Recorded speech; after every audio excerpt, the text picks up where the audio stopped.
Okay, LA, where are we? Are we all back? Almost? The board members are all back, President O. We are waiting for Debbie Damas. She had to go do something at the front desk, so I think we can start if you would like to. Yes. All right, then. We are good to go. We'll just get started. Okay. So I think Ricardo stepped out really quick, but we'll get started, and then we'll just announce when he comes back here. So with that, we'll take a quick roll call, and starting with Miss Dr. Maria Serpa. Here. Thank you, Maria. Jake? Here. Hi, Jake. Thank you, Kula. Here. Thank you, Kula. Ricardo is just stepped out really quick. Okay, Jason? I'm here, President O. Thank you, Jason. In LA, Cheryl? Here. Thanks, Cheryl. Indira? Here. Thank you, Indira. Jose? Present. Thank you, Jose. Debbie? Here. All right, Debbie. So the floor is yours. Thank you, Debbie. Okay. Thank you, President O. Okay, this is a licensing committee report from our meeting on April 19th. The licensing committee is made up of myself as the chairperson, President O as the vice chair, Cheryl Lavanza Butler as a member, Jig Patel as a member, and Jason Weiss as a member. And this is a very good, strong committee, and it's with much regret that I am presenting my last report. But anyway, so the first, and this was actually our Pharmacy Technician Summit, and we also did it in a hybrid model where we were in Sacramento, and we had quite a few people on Webex. So we started off by having a couple of presentations, and you can see all the details in the committee report. But so I'll just very highly kind of go over each one and some general comments that we had. So the first report was provided by Mr. Bill Cover from NABP, National Associations of Boards of Pharmacy, just to kind of give us an overview of the national perspective on technicians and maybe some of the things that we should be thinking about as we move into looking at our technician regulations. And so he, provided information about where technician regulations were in the various states. He also reviewed, NABP has a work group that had looked at waivers and various aspects of technicians. He discussed the trends in tech, as well as he touched on point-of-care testing. Then we went on to the next individual. Then our next kind of big topic was to look at the, and before I go any further, Eileen, my plan was to kind of go, since it was a summit and there's just a lot of different pieces we talked about, and then comments by the board, I was going to, for the most part, do the whole summit and then allow for public comment versus board member and public comment after each presentation or each discussion topic. Is that okay? Certainly, and the board can consider whether, depending on the nature of the comments, whether you want to give people additional time, but that would be up to the you or the president. Thank you. Okay, thank you. So then moving on to kind of set the stage, we also had some additional presentations, and that was the PTC. So then we talked about the technicians, and that would be the PTCB presentation, and we had Dr. Ryan Burke, who is present for that. And PTCB stands for Pharmacy Technician Certification Board, as well as we had an individual from the NHA, which stands for the National Health Career Association, and they provide an exam by technicians known as ACCEPT. And then we also had a presentation by the American Society of Health System Pharmacists, also known as ASHP. And they all just provided The first two provided information about their technician exam, kind of their expectations, what was needed before the exam, what the exam covered, kind of what their focus is, and then and so just kind of once again to lay the groundwork for us as far as pharmacy technicians. So then we went into what the board had done, and the board had hosted listening sessions. So in preparation for the summit, the board hosted 12 listening sessions.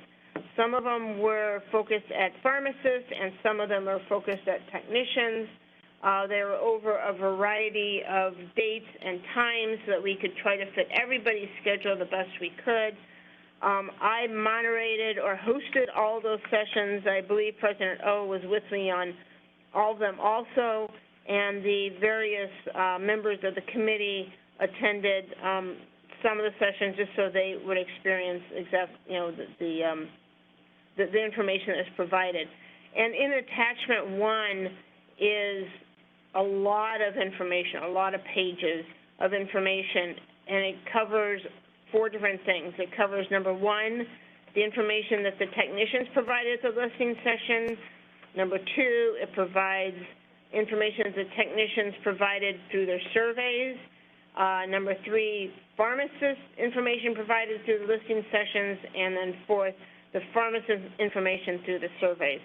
The intent was that the individuals would have a choice of either a listening session or a survey. So if you're a pharmacist, you could either attend a listening session and publicly answer the questions, or you could go onto the board website and answer the questions. So they were effectively the same questions.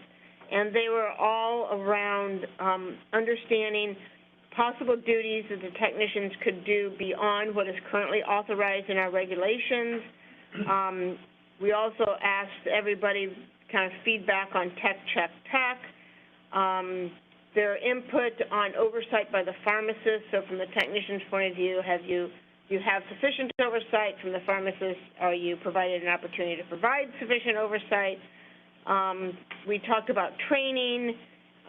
We talked about, what are some of the biggest challenges. We asked people to provide information about their biggest challenges, and then also we touched on remote work processing and the impact if the individual was participating in remote work, and if so, what were the benefits and challenges that they saw. So from that, then, I presented, based on the sessions, all these sessions and surveys, the possible duties that kind of floated to the top. And we divided that into a couple different sections. So the first was we, looked at, what are some of the duties. We looked at oversight, what that meant. We looked at training. We looked at, we talked about challenges and remote work. So I'm going to, once again, just kind of hit on those big topics, and then I'm going to bring it all to conclusion as far as kind of in total, what the committee and the information that we gathered. So the possible functions, so we looked at possible duties, kind of the ones that floated to the top that were talked about by both the pharmacists and the technicians were permanent expanded authority for pharmacy technicians to administer vaccines. And so that was in addition to, COVID and flu. It was the feedback we got was from pretty much both pharmacists and technicians that vaccines was something that should be embraced. The authority to receive verbal prescriptions and involvement with refills and prescription transfer. Another thing that was commonly spoken about was the authority to screen for patient consultation over the pharmacy technician to accept patient's ability to decline patient consultation, as well as potentially provide consultation on over-the-counter medication. We also heard being able to create a medication history list, as well as final product verification, which is along the line of tech, check, tech. In the materials, you'll also see we have some great research materials that you can hopefully have had a chance to look over. So actually, I'm going to give you just kind of a summary of what the committee and the public decided as far as possible duties, and then I think I will break and take a breath and let other board members speak, especially my committee members, but also other board members and the public. So I think if I try to do this all together, we will have way too much. So around possible duties, the committee, for the most part, the committee reached consensus as far as expansion of vaccines. We are very comfortable with that. And receiving verbal prescriptions, clarifications, refill authorizations, and transfers. We also thought that, as came through the NABP report and a couple of the members of the public, they wanted us also to consider point-of-care testing. That was actually kind of part of vaccines. They thought those two things went together. The authority to screen for patient consultation, asking the patient yes or no before having the pharmacist come over and provide consultation, was maybe a little bit beyond our scope, although everyone felt like it's probably something we need to look into a little bit deeper. That would be a bigger change, but that is something that we should keep our eyes open and look at. Pretty much, although we had heard from the technicians that they felt comfortable providing over-the-counter product consultations, I would say both the public and the board the board members were like, we were not comfortable with that. And then final product verification we really dealt with more when we talk about tech, check, tech. Okay, so let me stop there as far as possible duties, knowing that we are going to talk. I don't want us to kind of get off the rails. We are going to talk. I am going to kind of summarize tech, check, tech, challenges, remote work. So just basically on those items I mentioned, I'd be interested in if the committee members have any additional pieces they want to add, and then if the board members have any questions.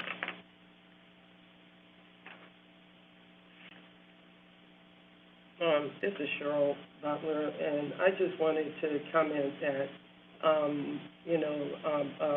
a lot of the pharmacists did mention the fact of liability as far as techs doing vaccines, and they're in one room and they're in another room filling. The way that it's going on now, what's happening, my understanding of what's happening now is that also techs have a choice into whether they want to do the CE and do the vaccine. And we wanted to leave it as such, that it's not mandated that every tech has to do vaccines. So that's one comment. And probably point-of-care testing too, right? Right. Any other board members here in LA have any comments? Song, are there any board members in Sacramento that would like to make a comment? Maria? Hi, it's Maria Serpa. A couple of questions. I heard you mention that there was a little bit of discussion about technician ratios, and so I wanted to get a little bit more information about that, and then also ask if there was any discussion about the requirement for direct supervision and whether that could be discussed more. In certain environments, indirect supervision is appropriate. In others, it's required to be direct. Debbie? So ratio actually will come up in a minute, and supervision sort of is going to come up in a minute. We didn't get to quite the detail that you're talking about, but that's I'll address that in the next section. Okay, thank you.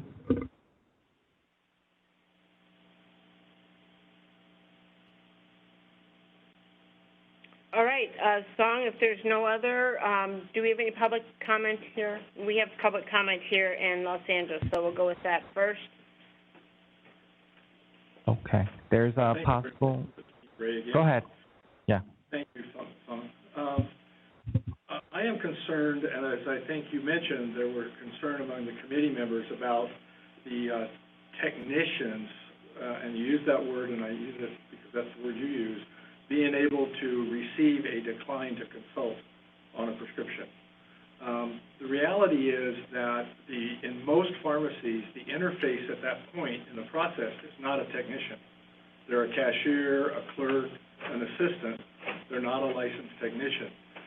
So if you said that, well, to hear a decline consult, it could be a technician, that means then you've got to license those people or change your workflow substantially, et cetera. I don't think it's a good idea either way. And I remember that when Stan Weiser was president, he was really adamant over several years to try to get more pharmacists to get out and consult with patients and tried a variety of things. But I also know, having been responsible for that for a large organization, it didn't really happen until you had to say that the pharmacist was the one that had to hear and document the decline. Until then, it was just too easy for whoever was at the front counter to basically say, do you want to talk to a pharmacist, or hear the patient say that, and then that never got documented often, and also it was just too easy.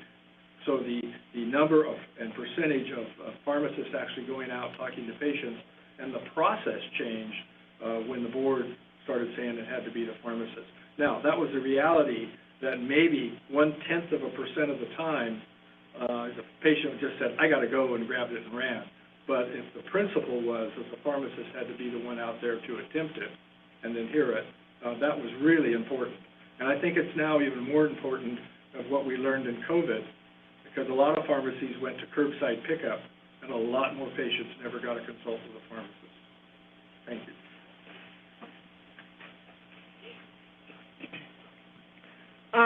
Just because of that comment, I'll reflect on what we heard from the technicians, is that they felt like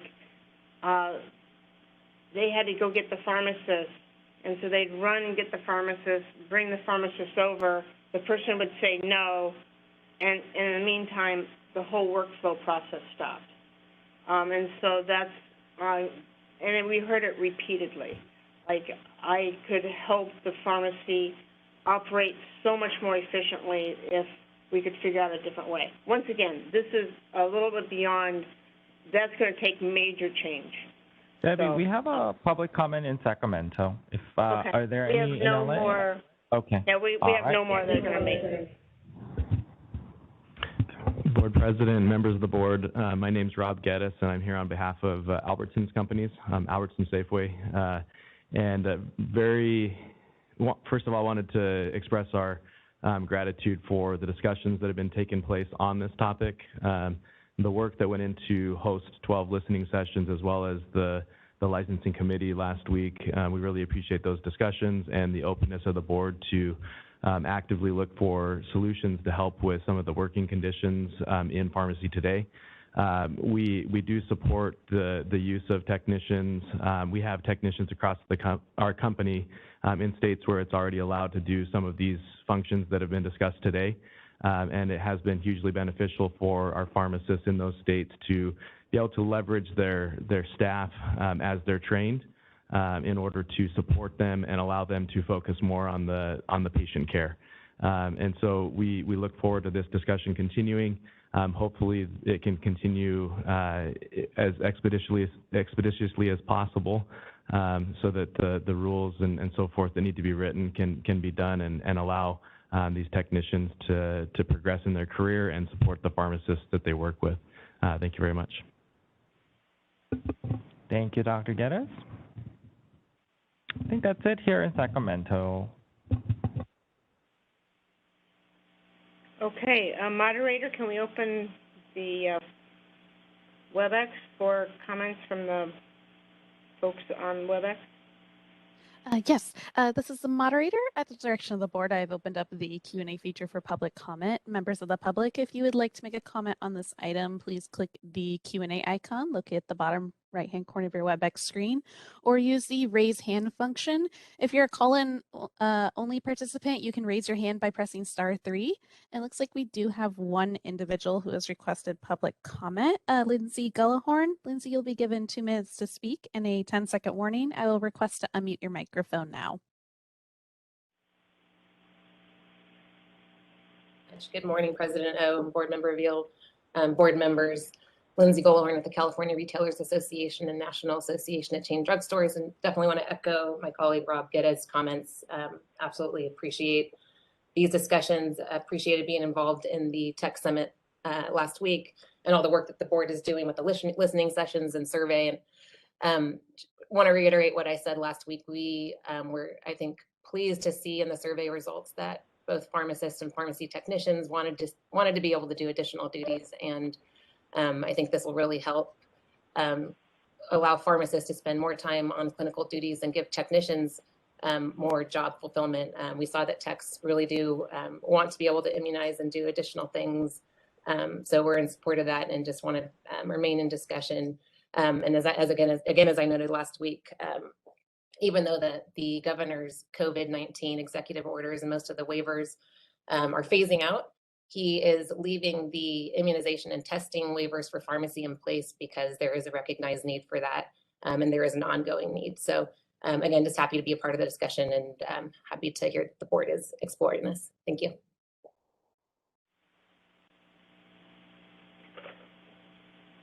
All right, this is the moderator. Appears there are no further requests for public comment. Would you like me to close that Q&A panel? Yes, please. Okay, let's see. Moving on, so the next kind of larger chunk of item that we discussed was basically check, also known as supervision by another technician. Once again, look to a couple of models that were out there. I would say the members considered, and the main thing we talked about around check was the final product verification. And that is where, as board member Cheryl, sorry, just based on your last name, that's where the liability question, came up quite a bit. There's also some discussion around, technology that's currently in place that kind of enhances the ability to do check. But in general, there was maybe a feeling, especially from the public, of would check necessarily work in the community setting, and I think someone actually said, maybe we're even kind of beyond that. But there wasn't a strong movement one way or another that this is absolutely something we need to embrace. The next topic that I'm going to keep going and do a couple, and then we'll come back to comments. The next one was oversight, and we had a couple situations where the feedback from the technicians versus the feedback from the pharmacists were exactly opposite. And oversight was one of those situations where the technicians, almost verbatim, all said, the pharmacists I work with are great. I have fantastic oversight. I have access to the pharmacist. That's not an issue at all in my workplace. The pharmacists, on the other hand, maybe not as significantly as the technicians, but there were some comments definitely from the pharmacists that they felt like maybe they needed a little bit better oversight. Like they thought it could be better, that they needed, that there was times where they did not think that they provided sufficient oversight. And then, so getting to training was kind of the same thing. The technicians felt like the training that they had received, for the most part, now this one wasn't quite as unanimous, but for the most part, the technicians felt that the training that they had received was adequate, and that that there did need a change depending on their jobs, but they felt, pretty comfortable with it. And the pharmacists, and this one also, this is also a mix of pharmacists, thought that additional training definitely would be appropriate. And both sides kind of mentioned a little bit about maybe some CE type of things that should be done.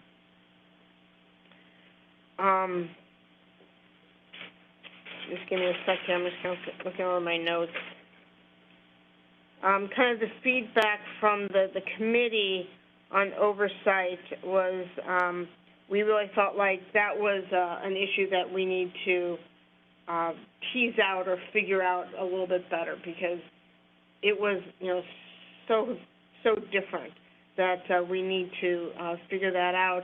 And maybe at this point I'll bring up, we had a suggestion, I think it was from the public, that perhaps the board figure out or have a committee that looked at the survey results maybe in more detail, because there was, there's literally, I think there's hundreds of pages of information here, that perhaps that would be helpful to do. And maybe that through that we could kind of tease out why there was such a difference in how each looked at the oversight. And here is also kind of where the ratio came up, is when we were talking about oversight. And the technicians, well, I would say everyone felt comfortable that ratio should increase. I think, and we did not, the comments that we got, no one, said this is the number it should increase by, but there was kind of a general consensus, pharmacists and technicians, that it should potentially increase at least some. With one of the comments brought up that that maybe we should have a staffing floor approach, as opposed to you have to have at least this, as opposed to the ceiling. So that's a couple big chunks. So I'm going to take a breath there and see if board members have any comments on those kind of general topics, and then we can get public comment. I don't know, Cheryl, just because you're here next to me and we were both on the same committee together, I don't know if you have anything you wanted to add. The only thing, again, that stays in my mind is the pharmacists talking about workload and staffing challenges and the liability of watching more than 2 techs. And actually, you say 2, and that is kind of where everyone was. Yeah, well, kind of basically because right now, because of the waiver, the techs are doing the vaccines, and the pharmacists are standing over here pulling prescriptions, they're doing vaccines, and then I'm responsible for what goes wrong in there, even though I'm in here. So again, the pharmacists, as far as I'm concerned, what I heard a lot of is that they were concerned about the liability. Okay. Are there any other comments? This is Indira Cameron Banks. I have a question, and I'm new, but yesterday we did hear a little bit about the labor code. And so I'm just questioning where, if any space, does provisions in the labor code intersect with concerns over workload and when we're talking about licensing? Or does it? Is it any part of that consideration or no? I don't know. Eileen, Eileen, do you have a Hi, comment? this is Eileen. There are different parts, obviously, of California's labor code that do cover working conditions, number of hours that can be worked. Some of the other concerns with respect to maybe what direct supervision of a pharmacy technician looks like is covered more under pharmacy law. But as you might expect, Member Cameron Banks, there is a whole body of California labor law dealing with retaliation and other things that are not pharmacy specific, but some of the issues being raised with respect to what does direct supervision look like is covered in the definitional sections under pharmacy law. Does that help? She says thank you. Thank you. President O, I'll push it back to Sacramento to see if there's any comments by board members there. Any other board member comments here? Hi, Debbie. It's Maria Serpa. I think my comments lie mostly regarding your term oversight, and I think it really comes down to definitions.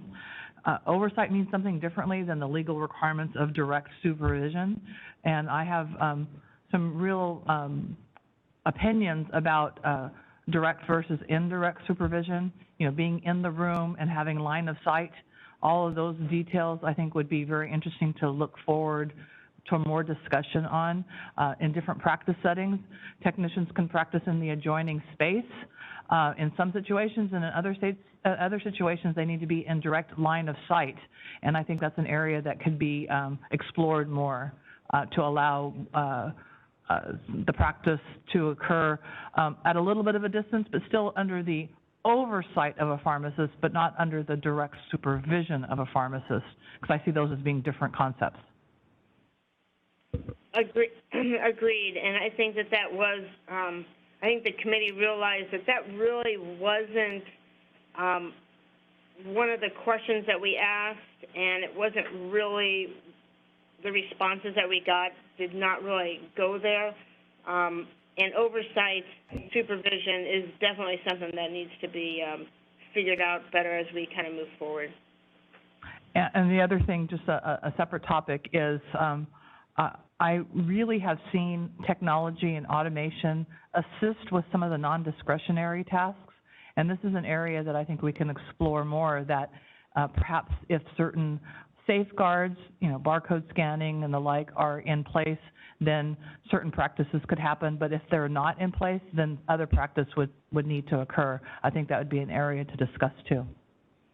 Yeah, that's a good point, and that was brought up around the tech, is that I think it was Arizona recently has passed legislation or regulation for technicians for tech if there's automation in place. So it kind of made it, and that's probably where in like a community pharmacy it would be more applicable. But yes, thank you for that comment. Thank you, Maria. Any other member comments here? I don't think we do have any. Back to you there, Chair Vail. Okay, here in Los Angeles, do we have public comment? Yep.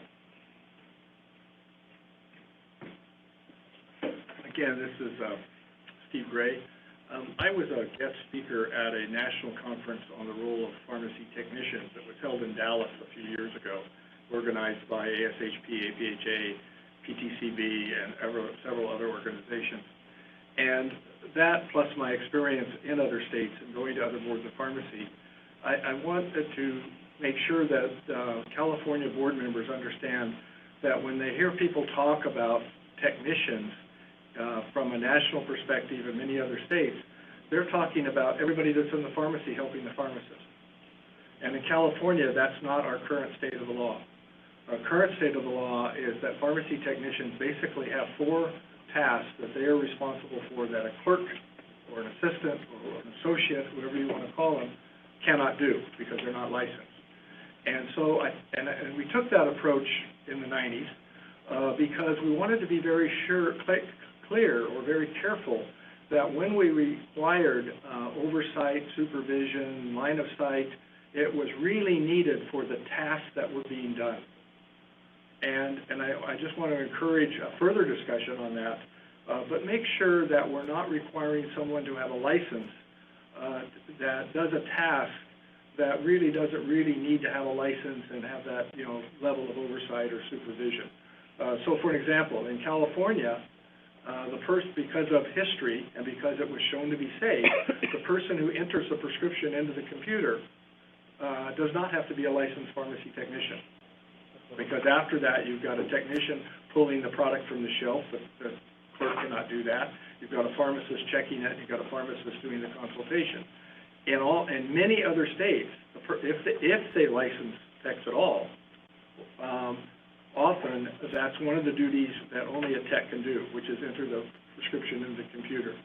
So again, I just want to say I think it needs more discussion, but we need to get down to the task level and make sure, because in the end, it's going to take a legislative change, because what I just described is in legislation, and we're going to have to justify why an additional task or additional number of people have to have a license for a variety of reasons. Thank you. Nobody else in Sacramento is, In Los Angeles? oh yeah, we're in Los Angeles, Yeah. aren't we? Thank you, Jose. Yeah. We have no other public comment in Los Angeles. No public comment in Sacramento. Moderator, could you please open the Webex to see if we have any comments through Webex?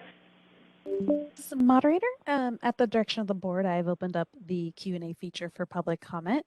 Members of the public, if you would like to make a comment on this item, please click the Q&A icon located at the bottom right-hand corner of your Webex screen, or use the raise hand function. And I do see that we have a couple individuals who have requested public comments. I'm going to go in the order that they were received. First, we have an individual identified as Paige Talley. Paige, you'll be given 2 minutes to speak and a 10-second warning. I will request to unmute your microphone now. With the California Council for the Advancement of Pharmacy. I have two issues to comment on if I have time. One is the ratio, which I mentioned at the summit, that I think it's vital that the ratios increase.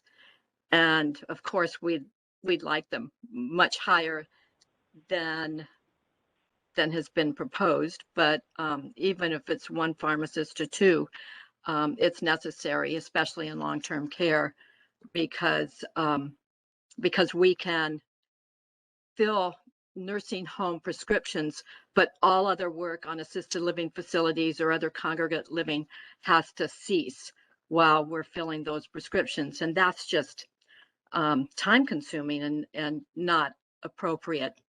The other thing I wanted to mention was Dr. Serpa had said there is direct and indirect supervision, and I have never seen the definition in the law book. All I see is direct supervision, which means indirect. And so I have some concerns about that and would like it to be fleshed out better. Thank you. Thanks, Paige. All right, this is the moderator. We'll move on to our next individual. Individual identified as Lindsay Gullahorn. Lindsay, you'll be given 2 minutes to speak and a 10-second warning. I will request to unmute your microphone now. Hi, thank you again. This is Lindsay Gullahorn with CRA and NACDS. And again, appreciate the discussion at the Tech Summit last week, especially on the ratio. I think one of the most significant ways we can improve patient care, safety, and reduce workforce pressure in pharmacies is to expand the tech ratio. Lots of feedback in the survey from pharmacists and techs in favor of increasing it. California has the most restrictive ratio in the country. I think 23 maybe states have none at all. Some states have an 8-to-1 or a 6-to-1. So it's good that we're looking at this. And I know that we're just starting these conversations and we need to, look deeper into it, but happy that we're looking at this. Another thing I just want to note, I think I mentioned this when we were having discussions at the medication error ad hoc committee meeting back in January. There's probably a correlation between our restrictive ratio and medication errors. So just on the patient safety front, this is one way we can reduce those types of errors and protect patients. So again, thanks for all your work on this and look forward to continuing the conversation. Thanks, Lindsay. All right, this is the moderator. We'll move on to our next individual who has requested public comment. Individual identified as Jazzy Gruwal. Jazzy, you'll be given 2 minutes to speak in a 10-second warning. I am requesting to unmute your microphone now.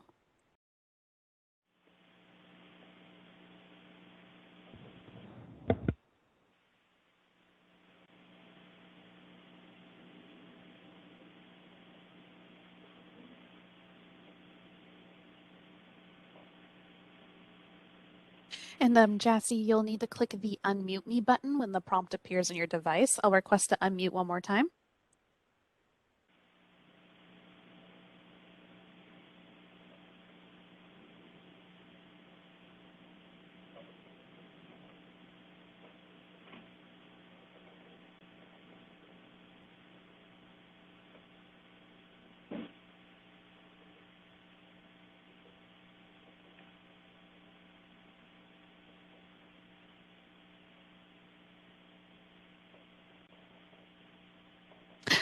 It appears individual is not clicking the unmute me button or is unable to.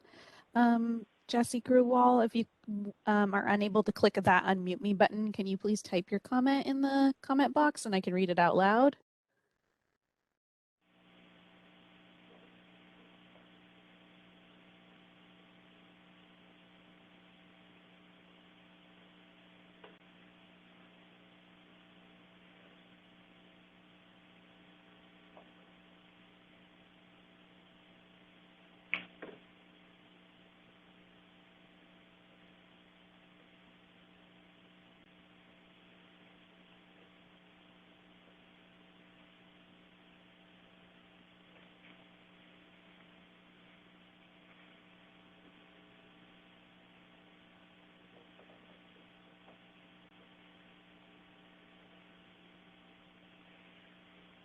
Moderator or President O, we could move on and allow Ms.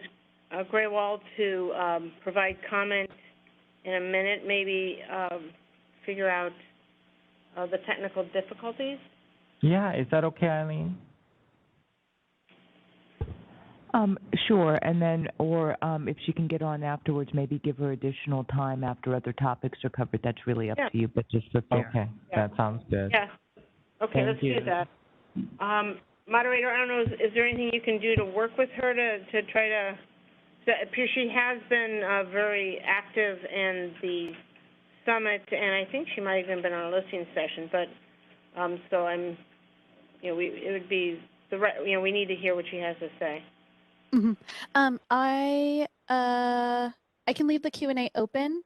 That way, if she comments again, she can type in there, and that way I'll know. Okay. Yeah, it could be that maybe she stepped away at this moment. Okay. So hopefully she gets back and we can unmute her microphone. Okay. So Jazzy, if you have a chance, please do put some note in the comments so that we can try to work with you and open up your mic there. So actually, we're getting kind of down to the end. Then we talked about some of the biggest challenges experienced by pharmacy technicians. And something I should have made a comment I should have made at the very beginning that Dr. Gray reminded me of is whatever we do here is going to require statutory change. And this is the moderator. Can I interrupt real quick? Yes. It looks like Ms. Gruwal's messaged again. So Ms. Gruwal, I'm going to attempt to unmute your microphone. Can you please click the unmute me button when the prompt appears on your device?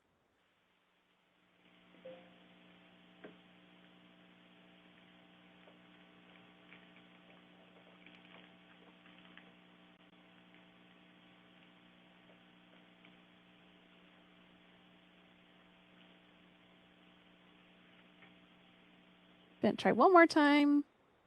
Request to unmute. And Ms. Gruwal, if the unmute me button is not popping up on your end, could you, is it possible that maybe you could type your comment?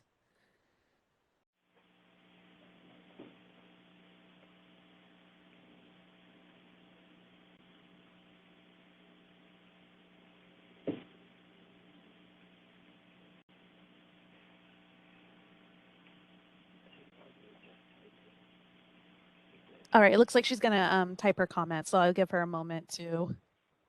Okay.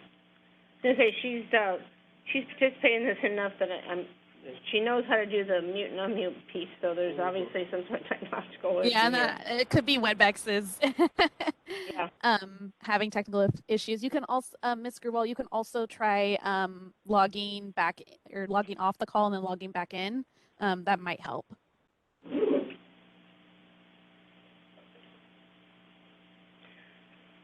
Okay, so I'm gonna proceed. Give her a chance to either type a long comment or maybe log off and log back on. And as we discussed, we give her a chance at the end to speak, and we will give her more than 2 minutes if needed, because there might be additional comments. But going back to our, the biggest challenges experienced by the technicians were related to workload and staffing, and then actually lack of technicians that are available to be hired. And another challenge was also working with insurances. So then we also, touched on remote work, and we did have some technicians that called in and to the listening sessions that did perform remote work. It was, for the most part, technicians who were either associated with some sort of a mail order pharmacy or a hospital-type system, and they loved the ability to have remote work. Some of them, enabled them to work where they couldn't have. They would have had longer commutes. They felt, better about the safety just with the whole COVID thing. But in the big picture, it was kind of that one little segment that really talked about remote work. Most of the other work locations did not talk about having any remote work. In the comments that we did receive from the public, I think there was a comment to the effect of that perhaps we didn't experience as much remote work as possible because it wasn't going to be permanent, so maybe some models didn't even, try to implement it. Let's see. The one other comment that we did discuss is that perhaps the definition of pharmacy technician should be reviewed to see if we need to change to allow pharmacy technicians to work in settings outside the pharmacy, because currently by pharmacy law, I think it's, let's try and find it real quick. I might not have it right here in front of me, but pharmacy law, to paraphrase, says basically a pharmacy technician is an individual who works under the supervision of a pharmacist in a licensed pharmacy.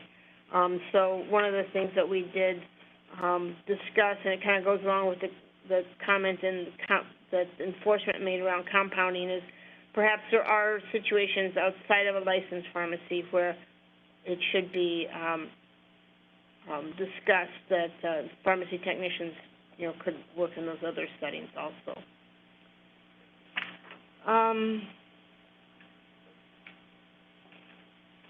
So I think that kind of encompasses the day. It was a fairly long meeting, a fairly long day, and a lot of great comments from the board members, from the public.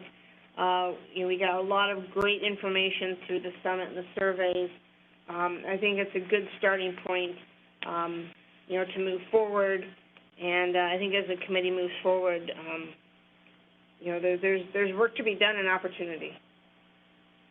I think was kind of the overall feedback that we received, both at that meeting and through all the comments that we received. So I'll open it back up to board members here in Los Angeles, if there's any comments or questions that they have. Looks like none. Fong, are there any comments from the board members in Sacramento? I have one member. Go ahead. Hi, this is Board Member Weiss. I just want to commend the chair and the EO on all of their work. You really were a driving force on this, Debbie. It was a lot of work, and I really appreciate it. I know that the rest of the committee does. Thank you. Thank you, Jason. Ms. Cheryl Butler and I agree. Those calls are long.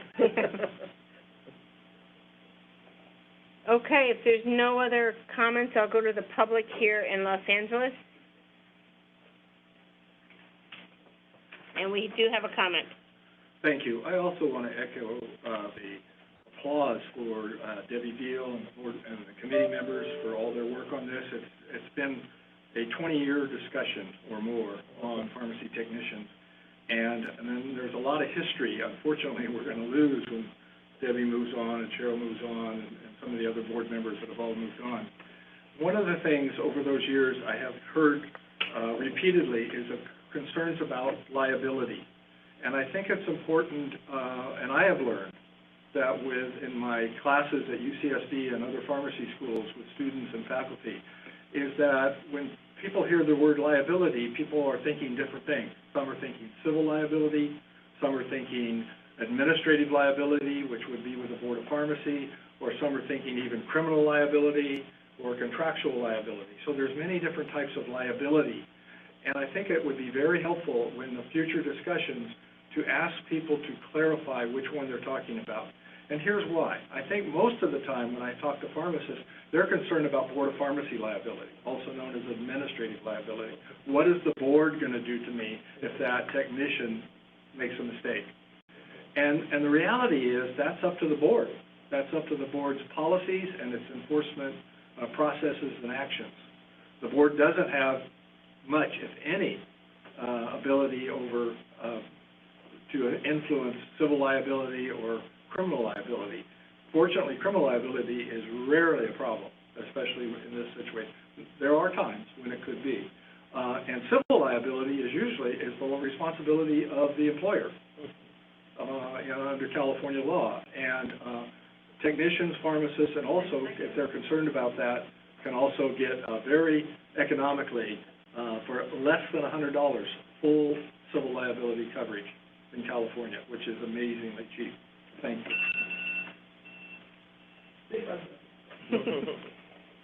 We have no more comments in Los Angeles.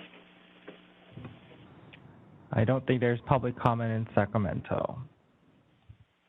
This is Cheryl Butler. I just appreciate the comments that were just made because I do believe that it is administrative liability that the pharmacists are concerned about.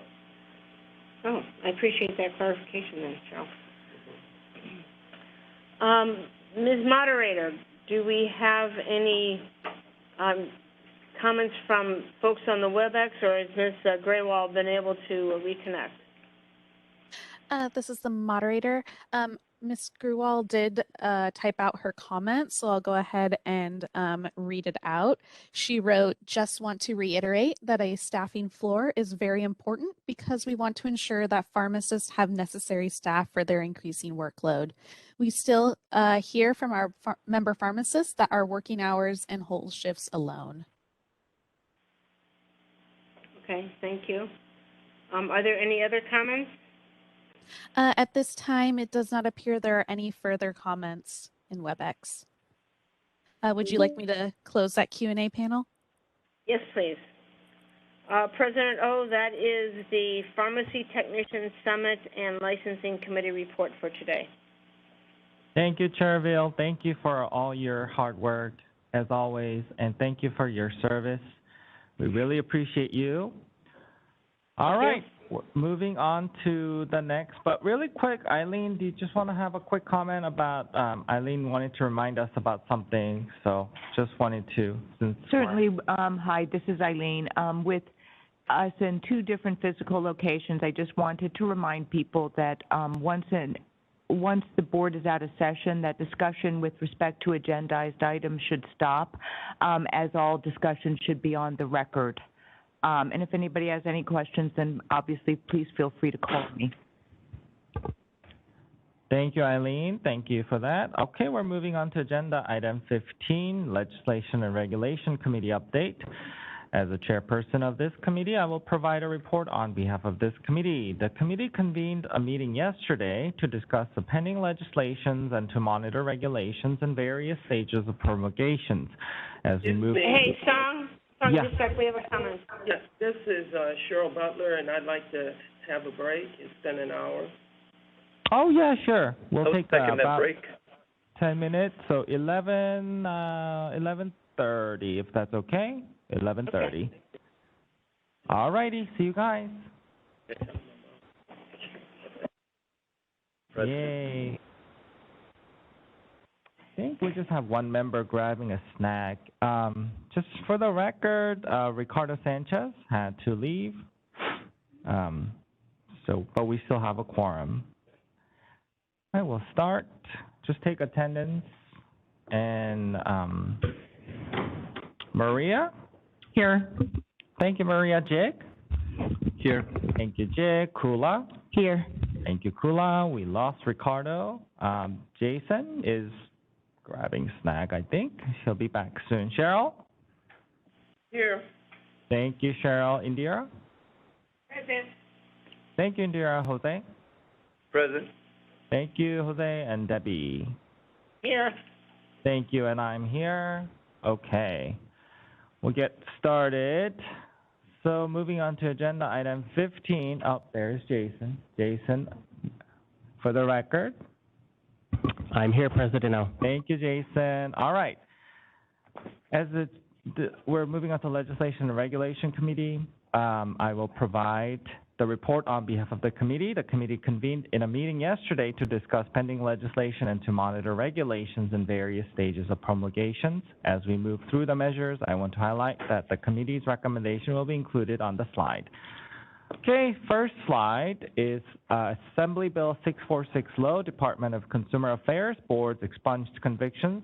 This measure relates to posting of disciplinary action stemming from a conviction of a crime where the individual's underlying offense is subsequently expunged pursuant to Section 1203.4 of the Penal Code. Specifically, within 90 days of the receiving of the expungement order, the board would be required to take specified actions. No changes have been made to this measure since the release of the meeting materials. As a committee, we determined that no action is necessary, but that staff should monitor for amendments. Members, any comments on this bill? Okay, just jump in. We're going to try to move fast, so if you have any comments, just jump in and identify yourself, please. All right, with hearing none, we're going to go for public comment in Sacramento. I don't see anyone here. Public comment in LA? No public comment in Los Angeles at this time. Thank you, Jose. All right, moderator, we're ready for public comment for Webex. This is the moderator, and at the direction of the board, I have opened up the Q&A panel for public comment. Members of the public, if you would like to make a comment on this item, please click the Q&A icon located at the bottom right-hand corner of your Webex screen, or use the raise hand function. I'll go ahead and pause a moment to allow the public time to access the Q&A panel and submit their requests.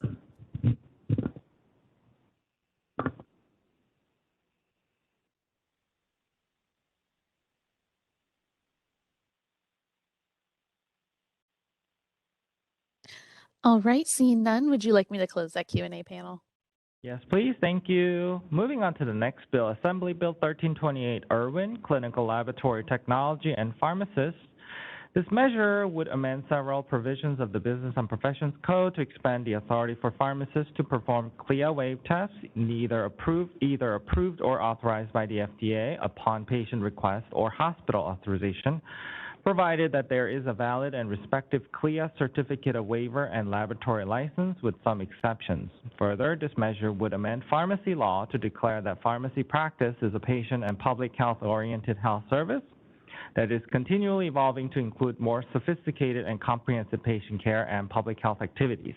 There have been no changes to the measure. The board previously established a support position. As a committee, we're not offering any changes to the board's current support position. Members, any thoughts or comments? All right, We're going to go for public comment in Sacramento.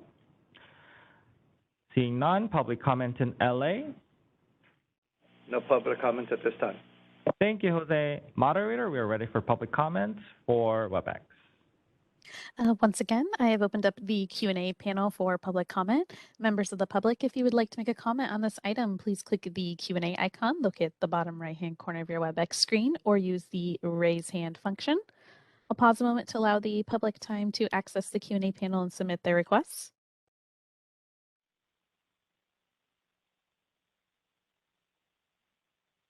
All right, seeing none, would you like me to close that Q&A panel? Yes, please. Thank you, Sarah. Moving right along to Assembly Bill 1662, Gibson, Licensing Boards, disqualification from licensure, criminal conviction. AB 1662 would allow a prospective application to request a pre-application determination based on information provided by the prospective applicant regarding their criminal conviction. It would require the board to determine if the prospective applicant could be disqualified from licensure based upon the information submitted with the request. As a committee, we are recommending a support if amended position with suggested amendments to include as part of the notification of the board's determination that such determination could change at the time of application should the board subsequently receive additional information through the application process. Given it is anticipated there will be fiscal impact, we believe it is also appropriate to consider assessment of a fee to perform this service and to request amendment to the measure to explicitly state that the board has the authority to promulgate regulations necessary to implement the provision.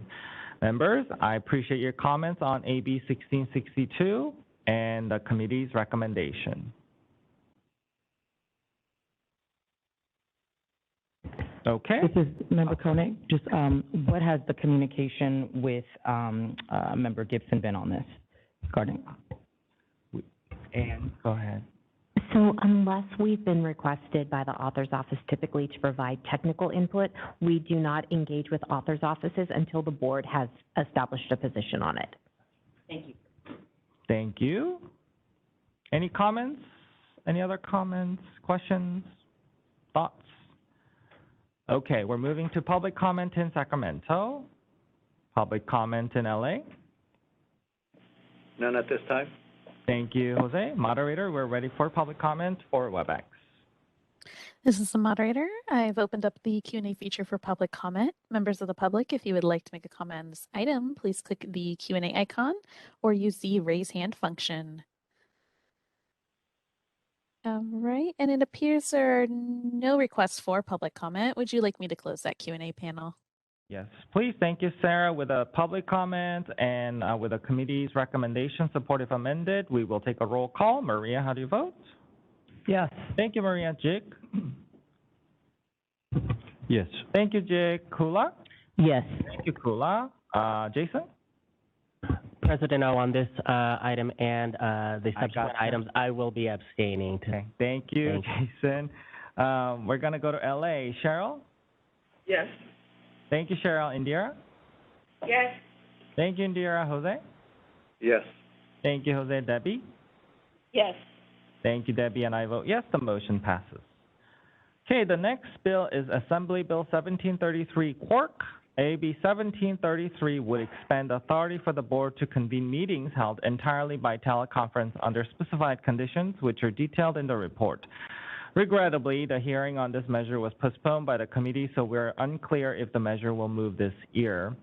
As a committee, we consider the data provided in the meeting materials that demonstrates remote meetings expand access to participation in meetings, including by individuals who may not otherwise be available to participate because of health, costs, or other barriers. This transition has also provided benefits to members and staff by eliminating travel time, travel expenses, and etc., which resulted in a reduction in costs associated with public meetings, including a reduction in room rental costs and travel expenses. Such meetings also assist board members in attending more meetings without the same degree of interruption in their full-time employment caused by travel to physical locations. Remote participation also allows for individuals to participate that may have disabilities or other limitations that prevent in-person participation. Secondary to the other benefits, I also note the financial benefit to the board includes a reduction in annual expenditures. As a committee, we are recommending a support if amended position. The amendment would remove the age reference as the disclosure provisions should apply to anyone in the room, not just those 18 years of age or older. Members, any comments or thoughts on this measure? President O, this is Board Member Veal. Can you explain why we want that 18 years of age or older removed? I will actually have Jose, that was his amendment request, so I would have him provide his thoughts. We agreed with his recommendation, but we haven't really asked him, so if I could just defer to Jose. Go ahead, Jose. Sure.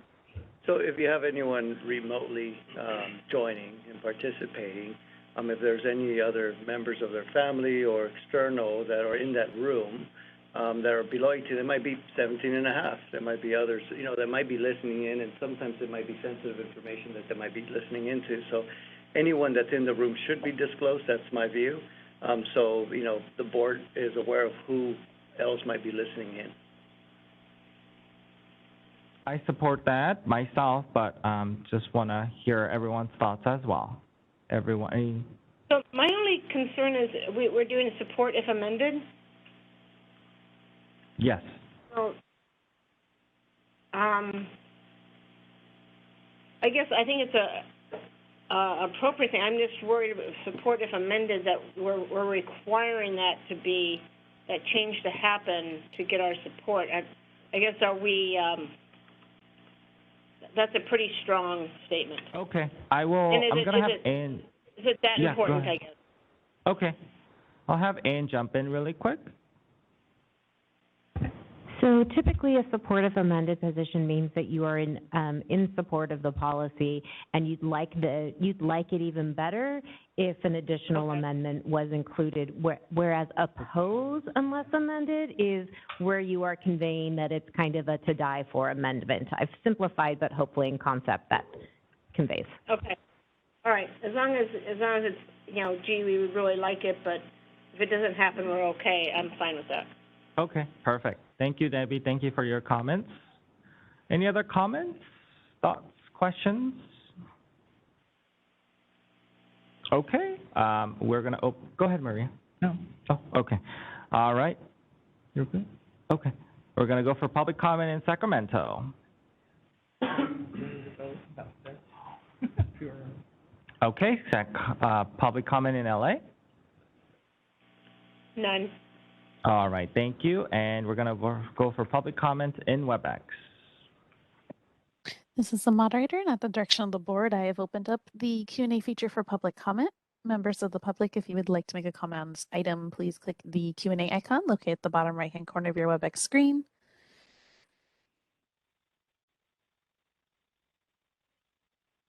All right, and seeing no requests, would you like me to close that Q&A panel? Yes, please. Thank you, Sarah. With a public comment received, with a committee recommendation, we will take a vote. Maria, how do you vote? Yes. Thank you, Maria. Jake, how do you vote? Yes. Thank you, Jake. Kula, how do you vote? Yes. Thank you, Kula. Jason, how do you, Jason. Abstain. Abstain. Thank you, Jason. Cheryl, how do you vote? Yes. Thank you, Cheryl. Indira, how do you vote? Yes. Thank you, Indira. Jose, how do you vote? Yes. Thank you, Jose. Debbie, how do you vote? Yes. Thank you, and I vote yes. The motion passes. Moving on to the next, Assembly Bill 1795 Fong. AB 1795 would require the board to provide all persons with the ability to participate both in person at a physical location identified in the agenda and remotely as defined in any meeting to address the body remotely. I note that this bill would not make other changes similar to AB 1733 to allow greater flexibility for board members to participate remotely. As with the meeting today, the board made the decision to enable the public to participate remotely as well as in person. I note, unlike AB 1733, there is no reduction in board costs associated with this measure. As a committee, we are suggesting that no position is necessary on this measure. Members, I would appreciate your comments on AB 1795.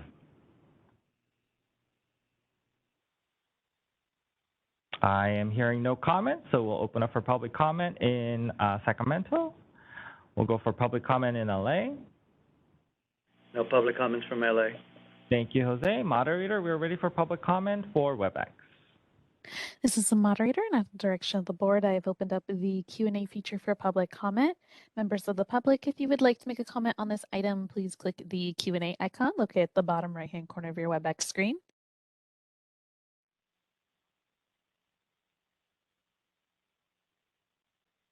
All right, and seeing no requests for public comment, would you like me to close that Q&A panel? Yes, please. Thank you, Sarah. Okay, with that, we're going to move on to the next agenda item, Assembly Bill 2055 low. Members, this measure was amended on April 21st. As amended, the measure would move the cure system from the California Department of Justice to the Board of Pharmacy. As amended, the transition would occur on April 1, 2023.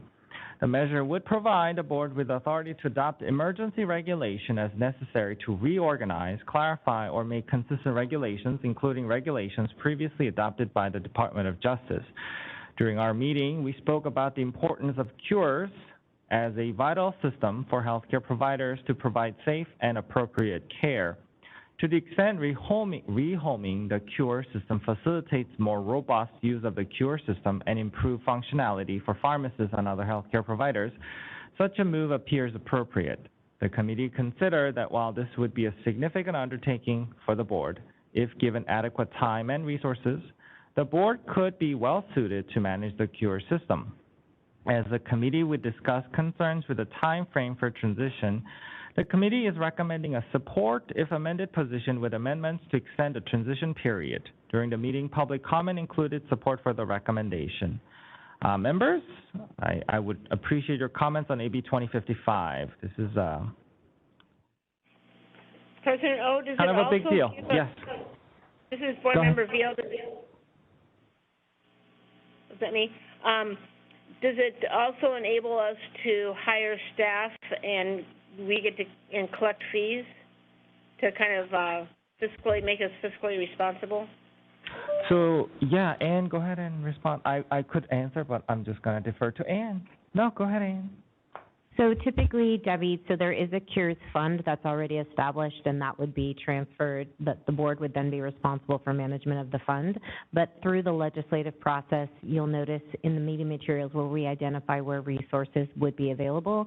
And so we identify that through the legislative process so that legislators, as part of their decision-making, have an understanding of the impact.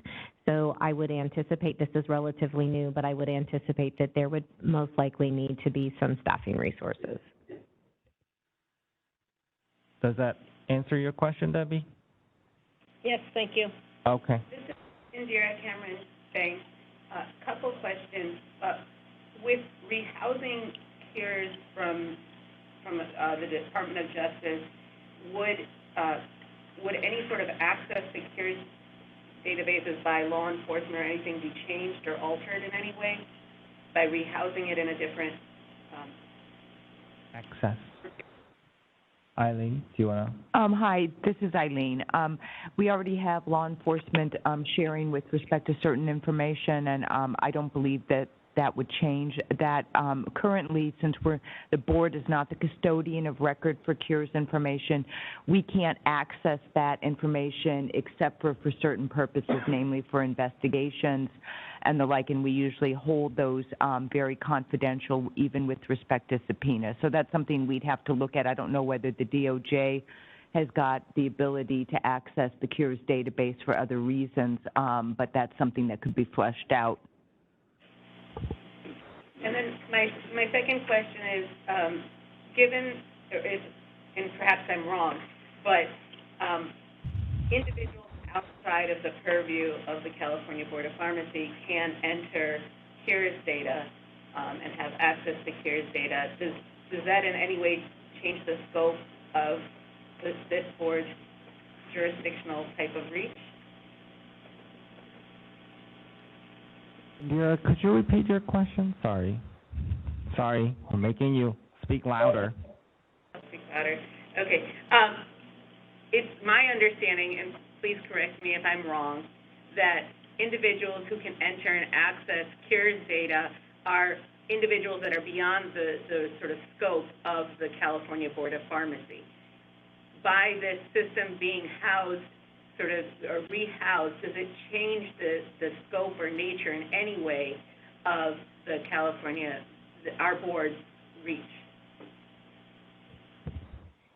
So, in terms of enforcement or anything like that? Yeah, so I would say potentially, but there are, because it is a tool that is used by various healthcare practitioners, medical board would be monitoring it, for example, on its licensees to ensure that they're using the system as required by the law or not required, right? So in terms of that, we would not start enforcing medical practice or those kinds of things. That would still reside with the appropriate healing arts board that is regulating that practice. I believe that the potential, if there was an abuse of the system, I think that we could potentially be involved in a data breach or something like that, but I really need to, it's kind of unfortunate, sorry, but I don't know that council has, but as I read it, I think that there could be some enforcement pieces, but with respect to the regulation of the healthcare practitioners, it's my understanding that would absolutely still reside with their appropriate regulatory board. And so to clarify, it's not expressly delineated so far. And by expressly delineated, do you mean that the board would have the ability to go after other licensees? That I don't think is contemplated within that bill. But so, for instance, as Ann said, prescriber, say the doctors or nurses, if those boards are using the Cures data system, to investigate their own licensees or to see if they're using, to see if they're prescribing controlled substances correctly, the board's still not going to have the jurisdiction to go impose discipline on those licensees. However, if somebody misuses the system, be it either abuses of the delegation function, whether the board would have enforcement authority, it probably would. It becomes a ticklish question that may have to be worked out with respect to, we generally don't have the authority to go into doctors' offices and other places where nurses work. So there's some other things to work out with respect to that as well, and these changes, putting it over to the board just happened the other day. Yeah, the second part is my question, is with respect to database issues with respect to accessing or using or misdelegating access to the care system. All right, thank you. Thank you, Indira. This is Jig. I had a question. So, as far as enforcement is concerned, obviously, it's usually triggered after running queries or red flags. And this is my assumption. That's what DOJ does currently to see overprescribing, underprescribing, or multiple. And would that be pharmacy boards' responsibility to do something and then to let other boards know if you find something? So right now, DOJ is not running that kind of analysis. It's being done by the various boards. So if our board, if we are, we do proactive investigations, right, based on Cures data, that is data that we have reviewed and found through our access to Cures. That's not information that's generated by DOJ.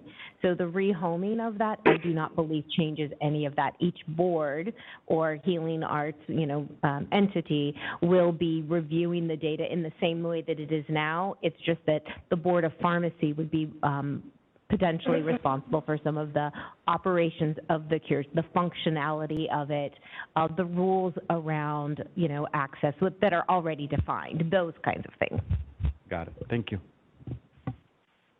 Okay, any other member comments before we go for public comment? Okay, public comment in Sacramento. Okay, no takers here. Public comment in Los Angeles. No public comments from Los Angeles. No public comment? Okay, we're going to go for public comment in Webex. This is the moderator, and at the direction of the board, I have opened up the Q&A feature for public comment. Members of the public, if you would like to make a comment on this item, please click the Q&A icon located at the bottom right-hand corner of your Webex screen or use the raise hand function. I'll go ahead and pause a moment to allow the public time to access the Q&A panel and submit their requests.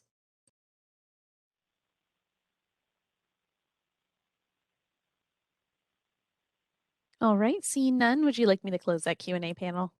Yes, please. Thank you, Sarah. With a public comment and with a committee recommendation, we will take a vote. Maria, how do you vote? Yes. Thank you, Maria. Jake, how do you vote? Yes. Thank you, Jake. Kula, how do you vote? Yes. Thank you, Kula. Jason? Abstain. Thank you, Jason. And Cheryl, how do you vote? Yes. Thank you, Cheryl. Indira, how do you vote? Is the yes vote is a support vote? Yes, support if amended. Okay, no. No, okay, all right. Jose, how do you vote? Yes. Thank you, Jose. And Debbie, how do you vote? Yes. Thank you, Debbie, and I vote yes, the motion passes. Okay, moving on to the next agenda item is Assembly Bill 2092 Weber. AB 2092 would establish authority for a general acute care hospital to operate a hospital at home program under specified conditions, which are detailed in the report. Since the release of the meeting materials, the scheduled committee hearing was postponed by the Assembly Health Committee. There's a lot of information included in the meeting materials, including information from CMS. Although staff did not offer a recommendation, I believe if this measure moves, the board needs to seek clarifying amendments to ensure that the board retains its jurisdiction related to pharmaceutical services provided as part of hospital at-home programs, and that the board has authority to promulgate regulations. Initially, reviews could be completed on a program-by-program level. However, ultimately, it would appear appropriate for the board to develop regulations in this area to ensure stakeholders have a clear understanding of the requirements. Should programs already be operating in California, it may be necessary for board staff to work with licensees to secure compliance with pharmacy law. Regulations might include medication storage and handling, medication administration, patient self-administered medication, medication labeling, and the use of own medications. Based on a review of the model, staff have identified several legal questions regarding the model and if it complies with current provisions of pharmacy law. The committee is recommending a watch position on this measure. Members, any comments?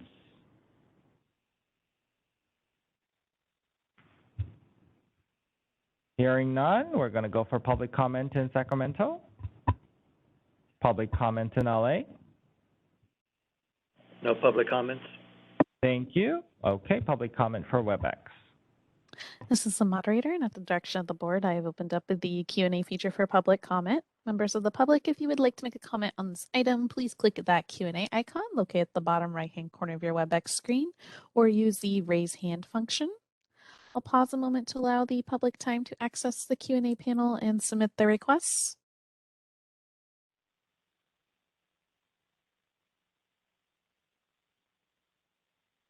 All right, seeing none, would you like me to close the Q&A panel? Yes, please. Thank you, Sarah. Okay, with a committee recommendation and public comment received, we'll take a vote. Maria, how do you vote? Yes. Thank you, Maria. Jake, how do you vote? Yes. Thank you, Jake. Kula, how do you vote? Yes. Thank you, Kula. Jason? Abstain. Thank you, Jason. Cheryl, how do you vote? Yes. Thank you, Cheryl. Indira, how do you vote? Yes. Thank you, Indira. Jose, how do you vote? Yes. Thank you, Jose. Debbie, how do you vote? Yes. Thank you, Debbie, and I vote yes, the motion passes. All right, one more item is Assembly Bill, well, we have 10 more, but might take a break soon for lunch. So Assembly Bill 2194, Pharmacists and Technicians, Continuing Education, Cultural Competency. Members, AB 2194 would require that at least one of the 30 hours of required continuing education for pharmacists include participation in a cultural competency course as defined. The bill would also prohibit the board from renewing a pharmacist or pharmacy technician license unless the applicant submits proof to the board of completion of at least 1 hour of participation in a cultural competency course. The intent of the bill is to help ensure that pharmacists are providing culturally competent care to members of the LGBTQ+ community. This bill is co-sponsored by the California Pharmacists Association and Equality California. After reviewing the information and consideration, the committee is recommending a support if amended position with amendments to clarify that certification of completion followed by an audit-based approach for compliance would be consistent with the provisions and a delay in implementation to allow time for impacted licensees to comply with the requirement in advance of their renewal. Public comment appeared to support the amendments being recommended. Other public comment spoke in support of the measure. Members, I appreciate your comments on AB 2194. President O, this is Board Member Veal. I just have one question. I'm in support of this, but it seems like perhaps is it more encompassing than just the LGBTQ community? Because there's other cultures that seems like we as healthcare professionals should be sensitive to. So I just is it more far-reaching, or is it just focused on that one community? I think this is Board Member De La Paz, it included minorities, indigenous people in the Assembly bill. So it did have other areas. I think what was highlighted is just one section. Okay. Thank you, Debbie. Thank you, Jose. Any other member comments? Okay, we're going to open up for public comment for AB 2194 in Sacramento. Public comment in LA. No further comments in LA. Thank you. And public comment for Webex.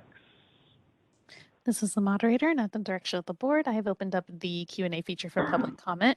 Members of the public, if you would like to make a comment on this item, please click that Q&A icon located at the bottom right-hand corner of your Webex screen, or use the raise hand function. All right, and it appears there are no requests for public comment. Would you like me to close that Q&A panel? Yes, please. Thank you, moderator. Okay, with that motion and public comment, we will take a vote. Maria, how do you vote? Yes. Thank you, Maria. Jake, how do you vote? Yes. Thank you, Jake. Kula, how do you vote? Yes. Thank you, Kula. Jason, how do you vote? Abstain. Thank you, Jason. Cheryl, how do you vote? Yes. Thank you, Cheryl. Indira, how do you vote? Yes. Thank you, Indira. Jose, how do you vote? Yes. Thank you, Jose. Debbie, how do you vote? Yes. Thank you, Debbie, and I vote yes. The motion passes. Okay, so it's 12:02. We're right in the almost halfway through, so we will take a 45-minute lunch break, and we will convene at 12:45. I hope you guys have some good lunch over there. Here we're ready for our lunch. So see you all there. Thank you, Cesar. All right. So hopefully everyone enjoyed their lunch. Everyone is back in LA? Yes. Okay, we'll take a quick roll call. Maria? Here. Hi, Maria. Jake? Here. Thank you, Jake. Kula? Here. Kula. And then Jason? Here. Thank you, Jason. Cheryl? Here. Thank you, Cheryl. Indira? Here. Thank you, Indira. Jose? Here. Thank you, Jose. Debbie? Here. Thank you, Debbie, and I am here. All right, moving to Assembly Bill 2265 Arambla, would require pharmacists to dispense a Schedule II drug in a lockable vial as defined, as well as provide a copy of the opioid fact sheet for patients published by the Federal Centers for Disease Control and Prevention. It would further require the pharmacy to maintain the alphanumeric passcode where applicable in the patient's record.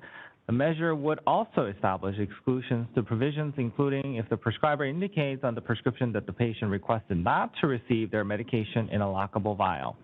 Further, it would require the board to establish a reasonable minimum and maximum amount of reimbursement that include the costs of the vial and services rendered and dispensing costs. Provides that a manufacturer must pay to compensate the pharmacy and establishes that a civil penalty may be assessed and recovered if the manufacturer fails to reimburse the pharmacy.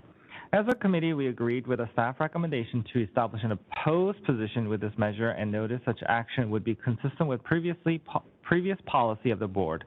I believe the same concerns exist with this measure, including safety concerns from some populations, as well as questioning the necessity for providing the specified fact sheet, as not all Schedule II controlled substances are opioids. Further, the board expressed concern that the provisions could impede patient care and medication adherence.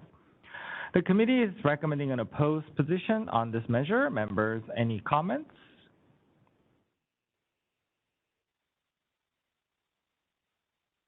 Okay, hearing none. Sacramento, any comment? Nope. Okay. LA, any public comment? None at this time.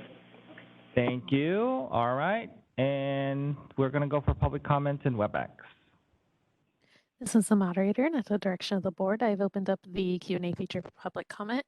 Members of the public, if you would like to make a comment on this item, please click that Q&A icon located at the bottom right-hand corner of your Webex screen.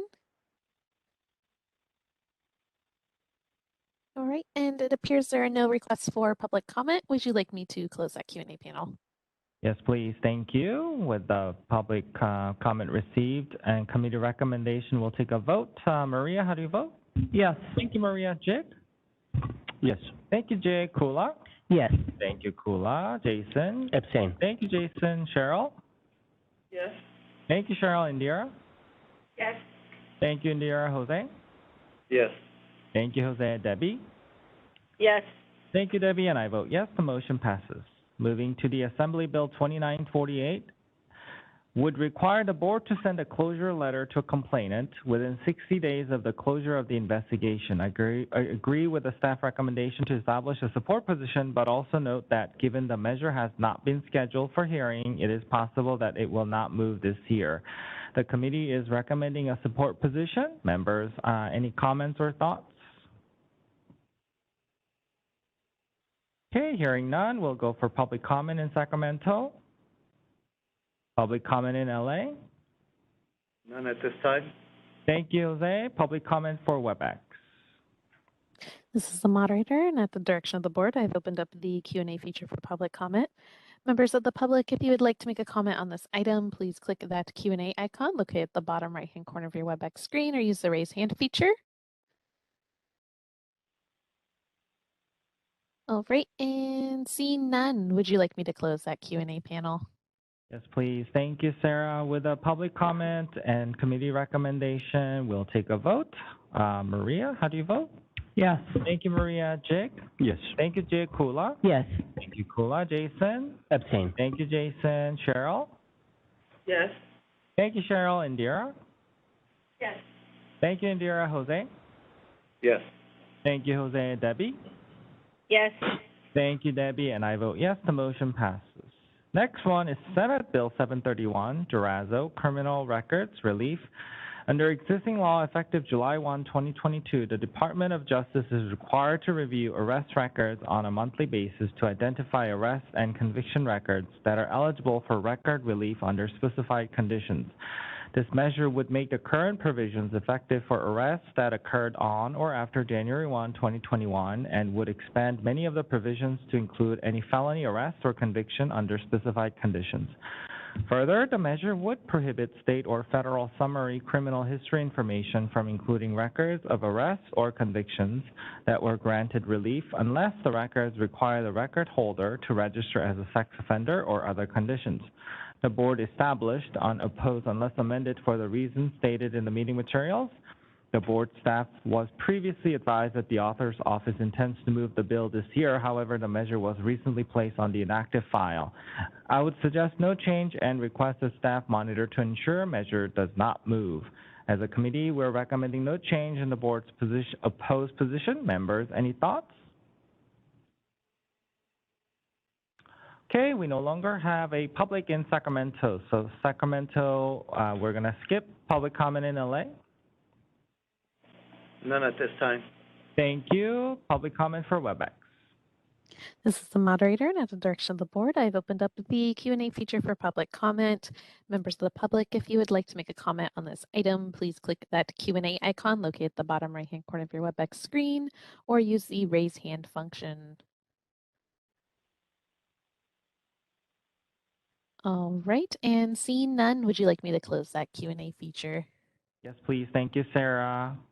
With that, moving on to the next, Senate Bill 872, Dodd, pharmacies mobile units. Senate Bill 872 would permit the board to issue a license to a city or county to operate a mobile unit to provide prescription medications within its jurisdiction to individuals without a fixed address. Individuals living in a county-owned or city and county-owned housing facilities, and individuals enrolled in Medi-Cal plans operated by the local jurisdiction or health department. The committee is recommending a strong support if amended position with the identified areas, amendments to clarify several provisions including inventory provisions, PIC requirements, provisions for pharmacist care, and security requirements. Members, any comments or thoughts on SB 872? President O, this is Board Member Beal. I guess my only question is, I understand that's for people who don't have address or living in county-owned or city-county-owned facilities, but I guess I'm not sure is why do they have to be enrolled in Medi-Cal? So if there's, someone who is, has marginal income and living on the street or in one of these county or city-owned facilities, but they aren't enrolled in Medi-Cal, that means they couldn't get medication from one of these mobile units? That doesn't seem fair. Great comment. And could you just clarify, is it an or it's one of? Yeah, I'm not sure that they're exclusive, Debbie, if that makes sense. Okay, that's what I was worried about. I didn't want to exclude them because they didn't have Medi-Cal. Okay, thank you. Thank you. Thank you for the comment. Okay, any other comments from members? Hearing none. No public comment in Sacramento. Any public comment in LA?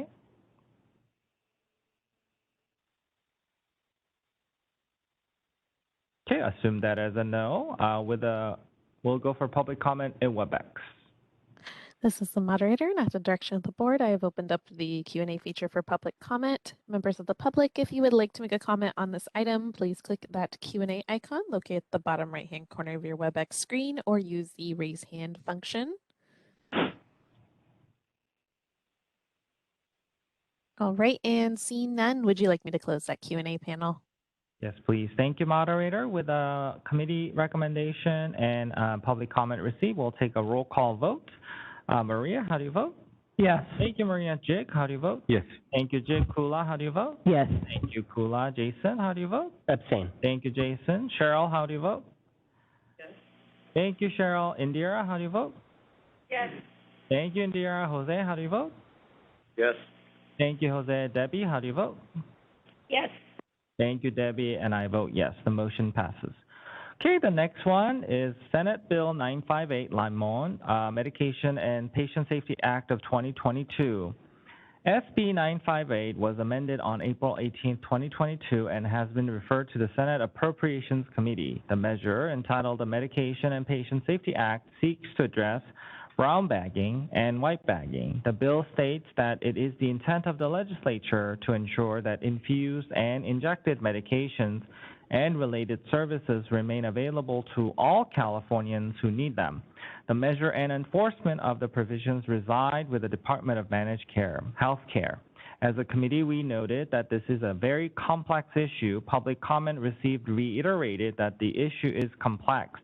Comments included support for the measure, while one commenter expressing concern with the cost impact, suggesting the board should remain neutral on the measure.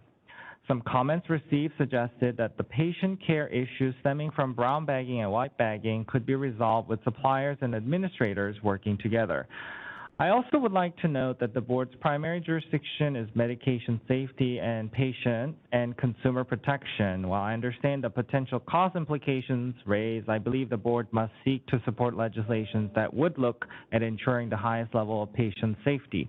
The committee is offering a support if amended position with the amendments being delegated to the president and staff consistent with discussion in the committee. Members, any thoughts?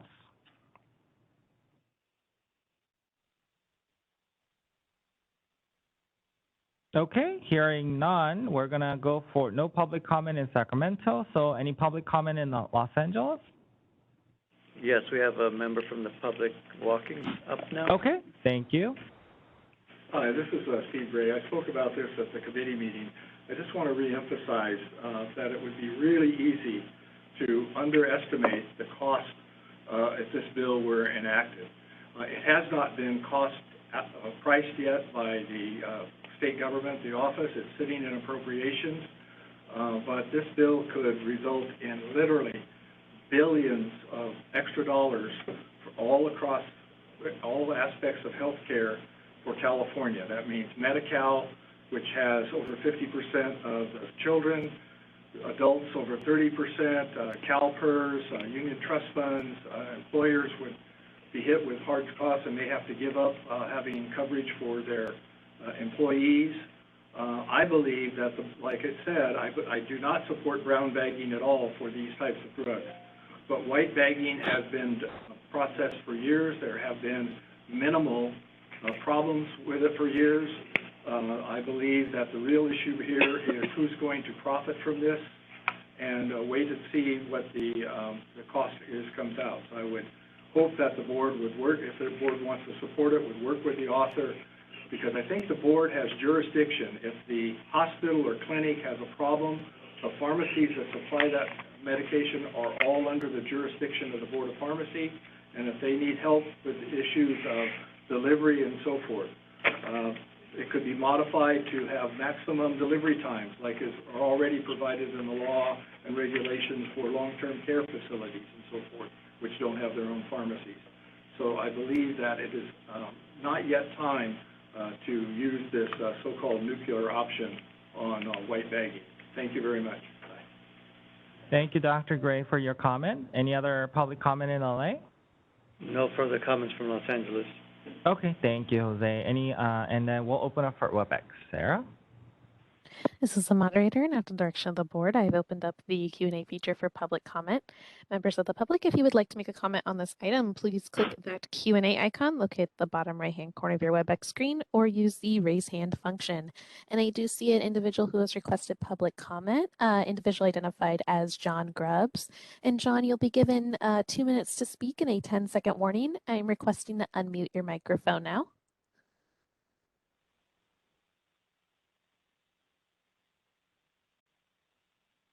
Hello? You are muted.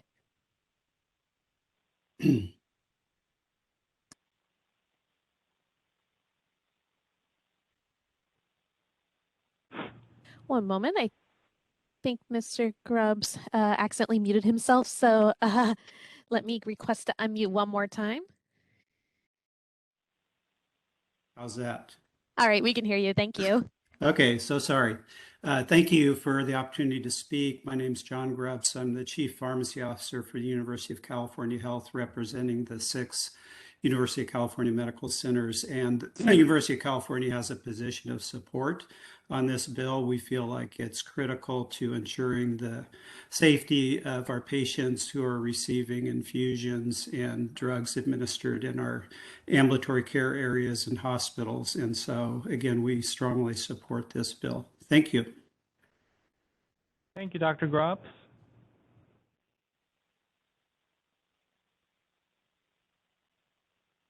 All right, this is the moderator. Appears that was our only request for public comment. Would you like me to close the Q&A panel? Yes, please. Thank you, Sarah. Okay, with that, with the motion, President O, can you repeat what the amendment that the committee recommended? Yes, it is a little tricky. The amendment is You that... can paraphrase it. You can paraphrase yeah, it. that the president and staff to consider the concerns raised, support if amended, and amended in the concerns raised regards to costs. And Anne, if you want to add a little. Yeah, so it's also related to the suggestion that there be minimum thresholds for those vendors. So if the vendors repeatedly aren't meeting the requirements of the contractual obligation that results in like delays in therapy, those kinds of things, that they would be precluded from being a vendor moving forward. Does that clarify a little bit at all there, Debbie? Yeah, I guess if it's about cost and the vendor, that is part of our jurisdiction. Because usually it seems like we don't usually, the board jurisdiction isn't really about cost. I guess vendor, you're saying because of violations. Okay. Sorry, I'm just kind of processing this. Okay. Okay. I just want to make it, I don't know if it's okay. I'm just wondering, this is Cheryl Butler speaking, and I'm just wondering if the cost is causing the patients not to be able to get the medication. Go ahead, Ann. Yeah. So I think if we go back to the white bagging information meeting that we held last year, I think that there was a number of concerns raised with the practice, and I'm looking at Dr. Serpa to see if maybe she can jump in as well. But when we're talking about the cost specifically, that was not necessarily something that was totally raised, because it seems like this is a relatively new requirement for the mandated use of the white bagging model, as payers have kind of stepped into it. So if I'm remembering, and I might not be remembering totally correctly, but when we heard what we were finding through the informational presentations that we received, is that there was a more robust use of it, and then we heard lots of challenges with the model and how it really does negatively impact patients. This is Maria Serpa, and just to chime on it, agreeing with Ann, the issue of cost has always been kind of in the background, but it was not the issue of our concern at this time. It was a concern was access and safety and appropriate storage and timing of medications. So all about the patient safety. Okay, well, to me, assets, if something costs 10 and someone's charging 300, that affects assets, for the patient to be able to get the medication. I don't see how that would not matter. Wasn't the cost issue with the payer, the insurance company, not the patient? So just to clarify, from Dr. Butler and Ms. Veal, this is Maria Serpa again. The cost issues that were discussed, at least during our committee, were about cost to the insurance company and cost of care, not necessarily cost to the patient. And so that's the primary areas where we had discussion. Once the medication is approved for their use, the companies, whether that be the manufacturer or the insurance company, would dictate the method of access. That those methods of access were often driven by cost reasons for themselves and not for the patient.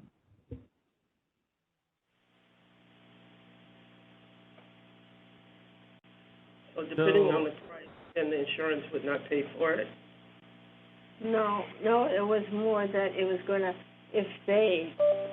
white bagging is potentially more cost-effective for the insurance companies. So by not allowing it, I think the insurance companies are saying this will cost the system more.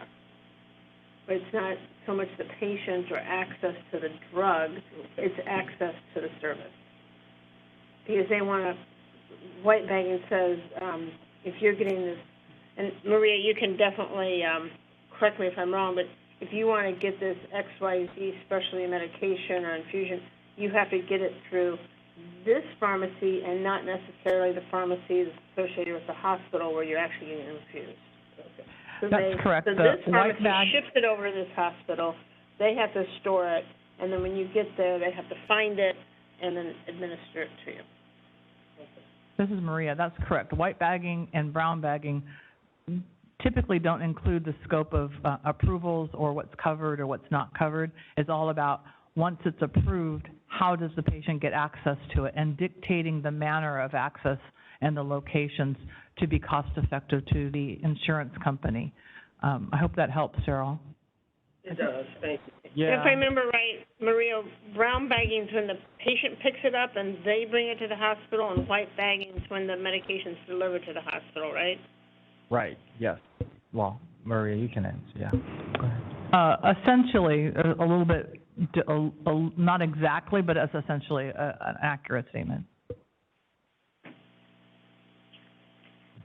Okay, so I'm sorry, can we go back? So this bill is, would prohibit a insurance company from mandating brown bagging or white bagging. Hi, this is Eileen. In the current version of the bill, and it's been amended a couple times, brown bagging would essentially be prohibited, but white bagging would be permissible subject to conditions that are changing at this point, particularly as the different groups, particularly raising cost issues before our elected officials, to start to take that into account. But brown bagging would be, white bagging would be permissible subject to conditions, and the exact conditions are still changing. Does that help? Yep. And we were going to allow the president and the executive officer to deal with those things, right? yes, seems like that. Yes. Okay, Eileen, do I need to go public comment one more time? Okay, so no one is in Sacramento. LA? Yes, we have one member from the public approaching. Okay. Hi, Steve Gray again. The importance regarding the cost is to realize the magnitude of this. The same drug, the charge to the insurance company, the trust fund, the union trust fund, the self-funded employer, Medi-Cal, et cetera, is on average for these drugs is $7,000 with 100% markup or more. So if the average is 100% markup, some of these are marked up. The hospitals are basically using these as a profit center, as a cash cow, if you will, similar to the $5 aspirin in my early days of hospital pharmacy, to cover other costs. And so effectively what the goal is to prohibit that so that the hospital, the clinic, the doctor's office, whoever it is does not have to use the supplier that has been negotiated, has the negotiated price with the manufacturer. So the payer would have to pay whatever the manufacturer lists as a price without negotiation, and since the billing from the hospital and the clinic is simply a pass-through, then whatever the hospital or the clinic marks it up. We're talking about a drug category that represents over 50% of the total drug costs on 5% of the patients in the United States. We're talking about drugs where there are thousands, if not millions of dollars per therapy per year. And so what this is just really shifting whether the cost savings is to the payer, in this case it could be the insurance company, or whether the cost saving or the cost profit is to the hospital, clinic, or other entity that is receiving the drug, et cetera. Either way, if it's the second, the premium cost is going to go up, and in many cases it's going to be beyond the capability to pay for by employers and others, including taxpayers for Medi-Cal, CalPERS, et cetera. Thank you. Thank you, Dr. Gray. Any other public comment in LA? None at this time. Okay, thank you, Jose, and we'll open up for Webex. This is the moderator. At the direction of the board, I have opened up the Q&A feature for public comment. Members of the public, if you would like to make a comment on this item, please click the Q&A icon located at the bottom right-hand corner of your Webex screen, or use the raise hand function. All right, and at this time, I don't see any requests for public comment. Would you like me to close the Q&A feature? Yes, please. Thank you, Sarah. Okay, let's just go for the vote on this one. Not trying to rush, just and we'll see where we stand. Fong, I just want to make sure I understand this. I know I'm asking this question, so now we're going to have to possibly do public comment again. But if we don't support this, that means it stays as is, and brown bagging and white bagging, either one can be allowed as it is today. And voting yes means brown bagging goes away, white bagging remains, and there's some criteria around white bagging that's still, or conditions that are still kind of in flux, and we would be, giving yourself and the executive officer the ability to kind of manage those. Is that correct? Is that yes and a no? Is that correct? That seems to be the crux of yes. Mm-hmm. Okay, thank you. So just to be clear for our new members, this is about legislation which we really have no control over whether it passes or not. It's just our position statement on the legislation. Yep. Great comment, Maria. Okay. Public comment? Okay. So we're going to do public comment one more time. So Sacramento, there's no one here. And then LA, any public comment? Yes. 1 second. Again, this is Steve Gray again. I think that there is something here that is an ethical issue for the Board of Pharmacy. The Board of Pharmacy cannot ignore the fact that if cost of medical care coverage it puts people without the ability to get care, then that is a public health and safety issue. And this is all about drugs. This is all about the delivery, the disposition, and the source of drugs. So it is within the Board of Pharmacy's purview. If the Board of Pharmacy supports it's basically saying that all of these claims about unsolvable problems unless this is passed are valid, and that white bagging should be essentially prohibited. If you look at the conditions, if you read it carefully, the conditions are so lopsided that it basically would, in many cases, just simply prohibit it. I encourage the board members, all of the board members, to read the bill carefully. You're all citizens of California, or you're all taxpayers. Read the analysis carefully and keep reading it, because, as I said, it's in Senate Appropriations and it hasn't even been costed out yet. And I think when it is, if it's given a valid cost, we're talking about billions of dollars of additional cost to the healthcare systems in California. Thank you. Thank you, Dr. Gray. Okay, and Webex. Please, Sarah.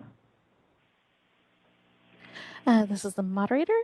It appears there are no requests for public comment in Webex. Would you like me to go ahead and close that feature? Yes, please. Thank you, Sarah. Okay, let's call for a vote, and we'll see where we land. Maria, how do you vote? Yes. Thank you, Maria. Jake, how do you vote? Yes. Thank you, Jake. Kula, how do you vote? No. Thank you, Kula. Jason, how do you vote? Abstain. Thank you, Jason. Cheryl, how do you vote? No. Okay, Indira, how do you vote?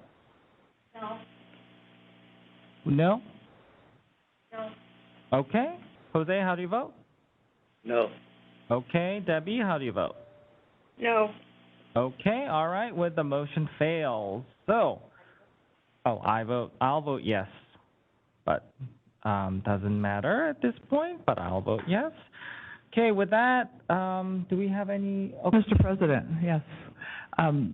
Since this is such an important issue, I believe we should have some position so that we can continue to monitor this. And so here, in light of the discussion at the board, I suggest that we have a watch position. Okay, I can second that myself. With that, any other comments from members? I can support that also. Yeah, this is Jose. I was thinking neutral, but I could support that position as well. Okay, that sounds good to me. All right, with that, Sacramento, there's no one here. So LA, any public comment? Any comments from LA? Yes, we have one comment. Yeah, just really quickly, that's essentially the best outcome. What I'm saying is watch it, be sure, keep educated, keep every board member educated, watch for the cost projections, watch what other people say, and read the analysis from both sides of the arguments. Thank you. No further comments from Los Angeles. Okay, thank you, Jose. All right, and public comment for Webex, please, Sarah. This is the moderator. Looks like I do have a request for comment from individual Paige Talley. And Paige, you'll be given 2 minutes to speak and a 10-second warning. I will request to unmute your microphone now. Thank you, moderator. Paige Talley with the California Council for the Advancement of Pharmacy. We are in support of this piece of legislation. And from what I can tell, or what I know, is that it is in Senate Appropriations and won't be heard until May 2nd. There is no analysis from the Appropriations Committee. And so I think that if you're watching it, it would be important to see what they say, because they always give a fiscal account. So you can always take a position when it's in its second house. So watch I think is a fair medium position. Thank you. Thank you, Paige.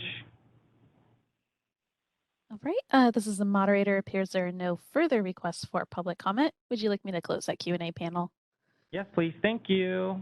Okay, with that motion and second, Maria motioned. I second. We'll go for a vote. Maria, how do you vote? Yes. Thank you, Maria. Jake, how do you vote? Yes.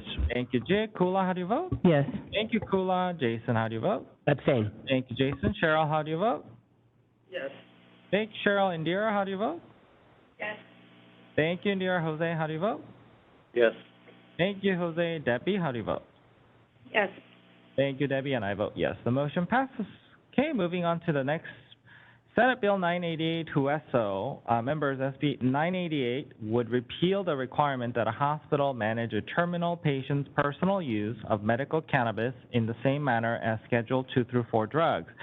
As you may recall, last year, SB 988 established provisions for a terminally ill patient within a hospital to access their medical cannabis. Late amendments to the measure created conflicts with several provisions of state and federal law. The amendments appear consistent with the language of the letter published in the Senate Journal, wherein the author's office conveyed the interest of the measure. The committee is recommending a support position. Members, any thoughts or comments? Hearing none, there's no public in Sacramento. Any public comment in LA? No, none at this time. Thank you. And moderator, we're ready for Webex. This is the moderator. At the direction of the board, I have opened up the Q&A feature for public comment. Members of the public, if you would like to make a comment, please click the Q&A icon or use the raise hand function.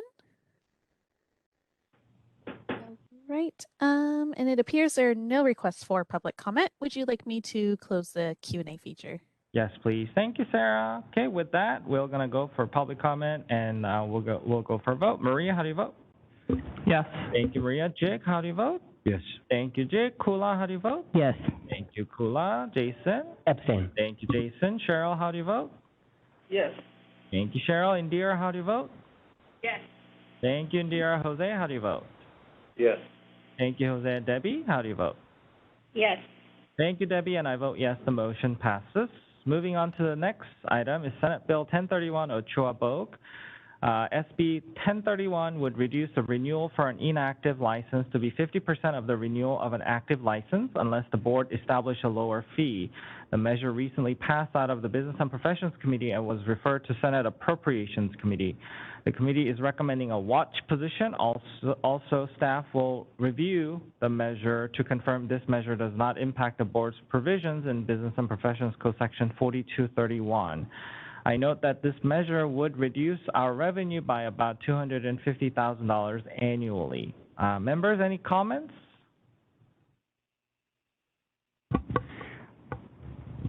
I see the go ahead. Sorry, this is Jig. I see the impact of $250,000 here.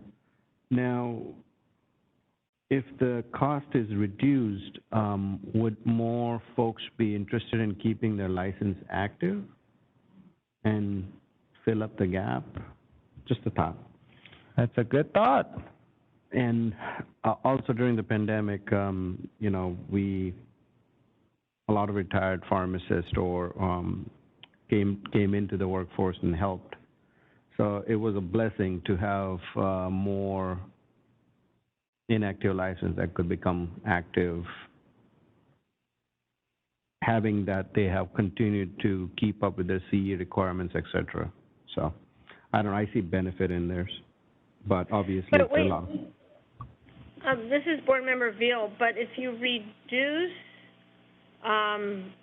the renewal for inactive license to 50%, so it actually becomes cheaper to be inactive.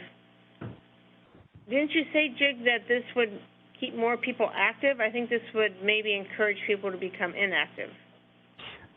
So right now, there might be folks that are not keeping it active because of the price. If it goes down, then it would. Yeah, I see what you're saying, Jake. That's an interesting point. Yeah, yeah. No, I'm not following it. So if it's cheap, if we're making it, Like people who would just let it go might decide to keep it inactive file. You know? I see. You're saying if they would let it go versus making it inactive. Right, right. We might actually be able to pick them up and keep them on inactive instead of just letting it go. That's what you're saying, right? Yeah, exactly. Okay. Yes. Yeah, this is Cheryl. I agree with that. I'll keep mine inactive. So then, once you're inactive, like the next go-round to renew as inactive, it would continue to be at that 50% level, right? Is that correct, Anne? Renewal or... Yeah, this is Anne. Yes, I believe as long as you're maintaining your license on an inactive status, you're paying half fee.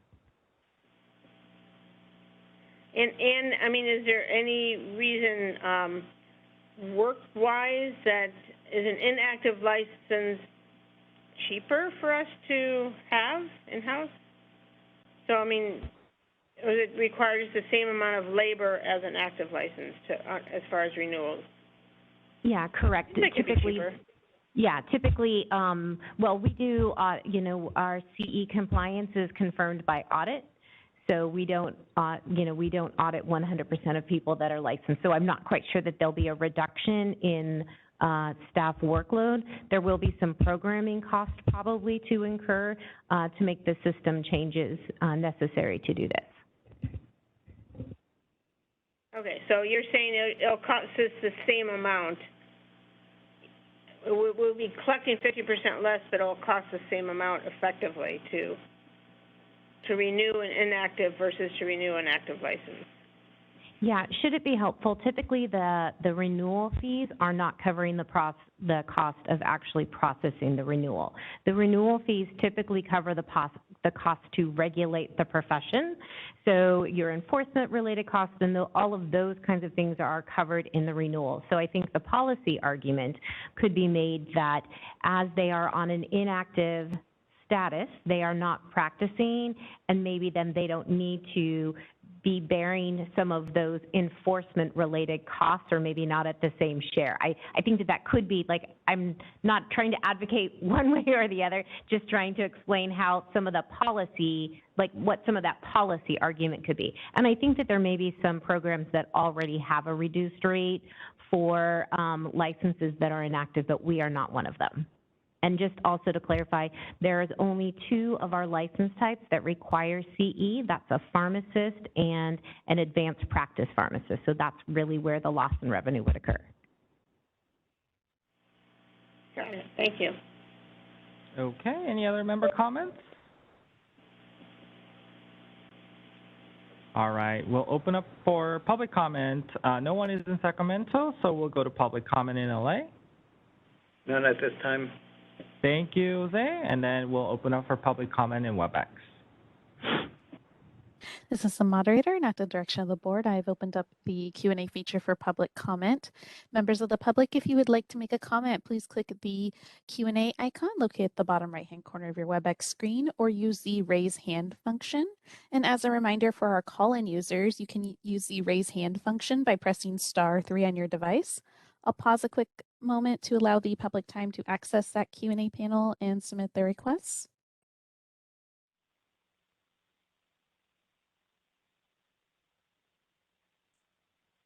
All right, seeing none, would you like me to close that Q&A panel? Yes, please. Thank you, Sarah. With that, we're going to go for a vote.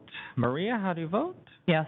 Thank you, Maria. Jake, how do you vote? Yes. Thank you, Jake. Kula, how do you vote? Yes. Thank you, Kula. Jason, how do you vote? Abstain. Thank you, Jason. Cheryl, how do you vote? Yes. Thank you, Cheryl. Indira, how do you vote? Yes. Thank you, Indira. Jose, how do you vote? Yes. Thank you, Jose. Debbie, how do you vote? Yes. Thank you, Debbie, and I vote yes. The motion passes. Next is Senate Bill 1237, Newman, is expand the provisions for a fee waiver for a member of the military call to active duty. And the term active duty would have the same meaning as an active duty defined in federal law. The committee is recommending a support position. Members, any comments or thoughts? Okay, hearing none, we'll go for no one is in Sacramento for public comment. So anyone in LA for public comment? None at this time. Thank you. We'll open up for public comment in the Webex. This is the moderator. Once again, I've opened up the Q&A feature for public comment. Members of the public, if you would like to make a comment on this item, please click that Q&A icon located at the bottom right-hand corner of your Webex screen, or use the raise hand function. All right, and it appears there are no requests for public comment. Would you like me to close that Q&A panel? Yes, please. Thank you, Sarah. With that, we'll call for a vote. Maria, how do you vote? Yes. Thank you, Maria. Jig, how do you vote? Yes. Thank you, Jig. Kula, how do you vote? Yes. Thank you, Kula. How do you, Jason, how do you vote? Abstain. Thank you, Jason. Cheryl, how do you vote? Yes. Thank you, Cheryl. Indira, how do you vote? Yes. Thank you, Indira. Jose, how do you vote? Yes. Thank you, Jose. Debbie, how do you vote? Yes. Thank you, Debbie, and I vote yes. The motion passes. Next, two more is Senate Bill 1346 Becker would expand provisions for redistribution of unused donated medications. The committee recommends an opposed unless amended position. This measure appears to further establish a second tier for medication standards for indigent patients. I'm concerned with a further erosion of safeguards in place to ensure all patients receive safe and effective medications. I share the concerns raised by staff, including repackaging and provisions related to commingling of inventory. I also share the concerns raised by staff relating of record-keeping requirements. I note that staff requested information from the sponsor, but have not yet received the requested information. The unlimited transfer provision, coupled with the lack of record-keeping required, would prevent a pharmacist from identifying and quarantining a medication identified by a donating entity if compromised. Members, any comments or suggestions or thoughts on SB 1346?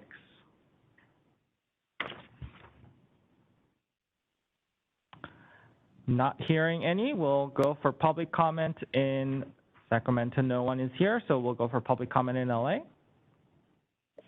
None at this time. Thank you, Jose. We'll open up for public comment in Webex. This is the moderator, and at the direction of the board, I have opened up the Q&A feature for public comment. Members of the public, if you would like to make a comment on this item, please click that Q&A icon located at the bottom right-hand corner of your Webex screen, or use the raise hand function. All right, and seeing no requests for public comment, would you like me to close the Q&A feature? Yes, please. Thank you, Sarah.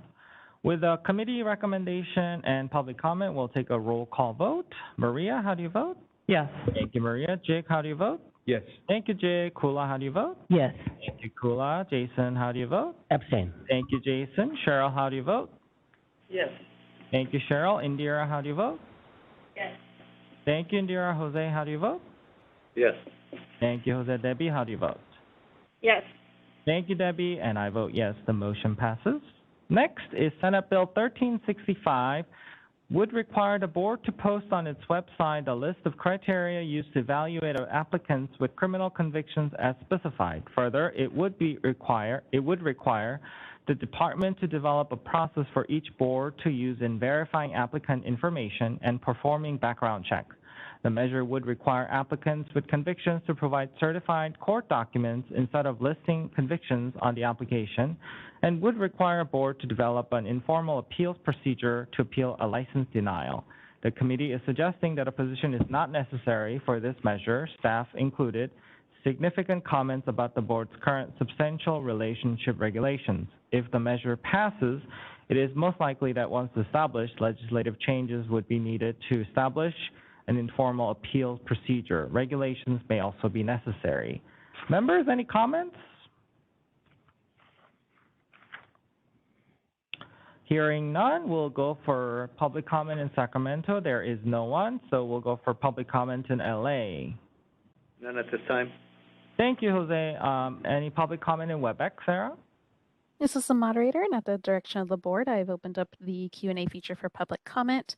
Members of the public, if you would like to make a comment on this item, please click that Q&A icon located at the bottom right-hand corner of your Webex screen, or use the raise hand function.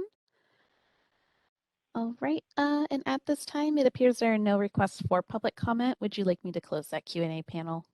Yes, please. Thank you, Sarah.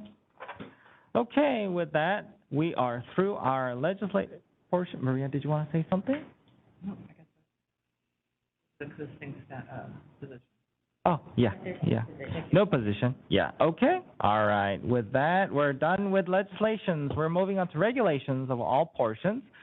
The remaining items are for information only as detailed in the meeting materials and associated attachments. The board has a number of regulations in various stages of promulgation. I do not intend to review each as the information is contained in the public materials. I do note that the board currently has 5 regulations undergoing final review by the DCA, Department of Consumer Affairs, the 4 included on the agenda as such, as well as the pharmacy technician regulation, which was also recently submitted for post-adoption review.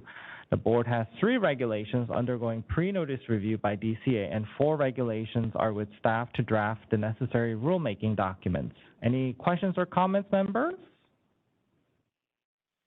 Hearing none, we'll open up for public comment. No one is in Sacramento, so we'll go to public comment in LA. None at this time. Thank you, Jose. We'll go to public comment in Webex. This is the moderator, and at the direction of the board, I've opened up the Q&A feature for public comment. Members of the public, if you would like to make a comment on this item, please click the Q&A icon located at the bottom right-hand corner of your Webex screen. All right, and seeing none, would you like me to close that Q&A feature? Yes, please. Thank you, Sarah. Okay, with that concludes Legislation and Regulation Committee report. We will see you all in July for our next meeting for that committee report. Okay, next agenda is for Ann, our Executive Officer report, agenda item 16. Our last item is Ann's report. Ann, the floor is yours. Hi, thank you. So I've provided some updates on just a few items with respect to our COVID response. What I'll highlight is that there are currently 4 broad waivers that are still in effect for anyone to leverage, depending on the types of services. We always encourage, as part of our education on the waivers, that people ensure that they read the waiver in its entirety, because there are conditions for use. With the delegated authority changes that occurred yesterday, as the expirations approach, I'll be working with President O to determine whether or not any of the waivers are appropriate. Where there is crossover with other state agencies, we continue to coordinate our efforts, primarily with the California Department of Public Health. So I'll move on to the Cures update. There is a bulletin that was provided that talks about some of the recent changes to the Cures system. As you may recall, in February, there was a transition that Cures implemented with a new data collection vendor.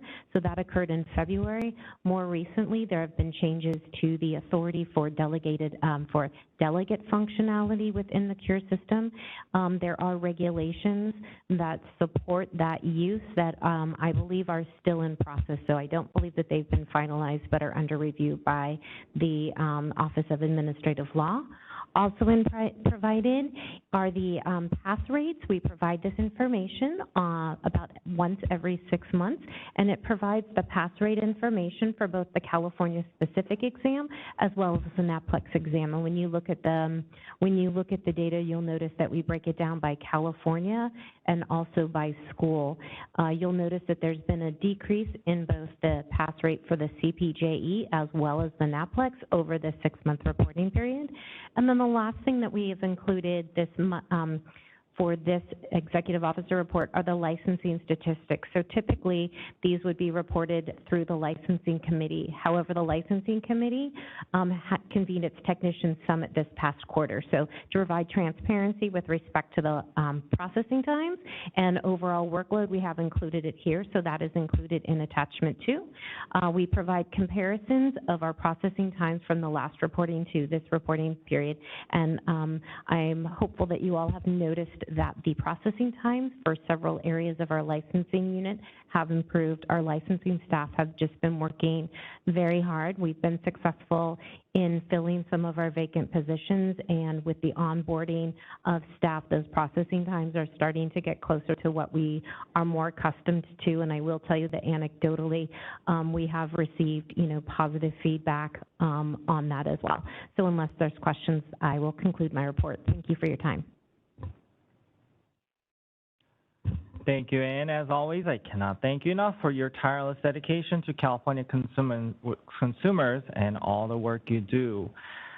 Any questions or comments for Ann or the EO report? Yeah, this is Cheryl Butler. I was just wondering, on the CPJE pass rate, I just see that there's such a large number of students that are failing the test. Is the test actually really still more clinical than it is law?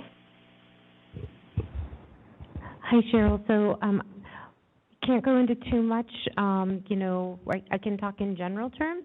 So the board, as you may recall, did have an audit of the CPJE maybe a year and a half ago, and was found to be psychometrically sound. So that's an independent audit that's done by the Office of Professional Examination Services. And so that audit found that the exam was both relevant and appropriate and met the provisions of Section 139 with respect to it being a psychometrically sound exam. My question then is, I'm wondering what's happening in the schools if 56% of the students are failing the exam. So I think that that's a little bit of a difficult question to answer. I would say that if you look at historical exam rates, you'll notice that this reporting period, that's typically the fall and spring, that the passing rates have a tendency to trend a little bit lower. I think that there's research that shows that the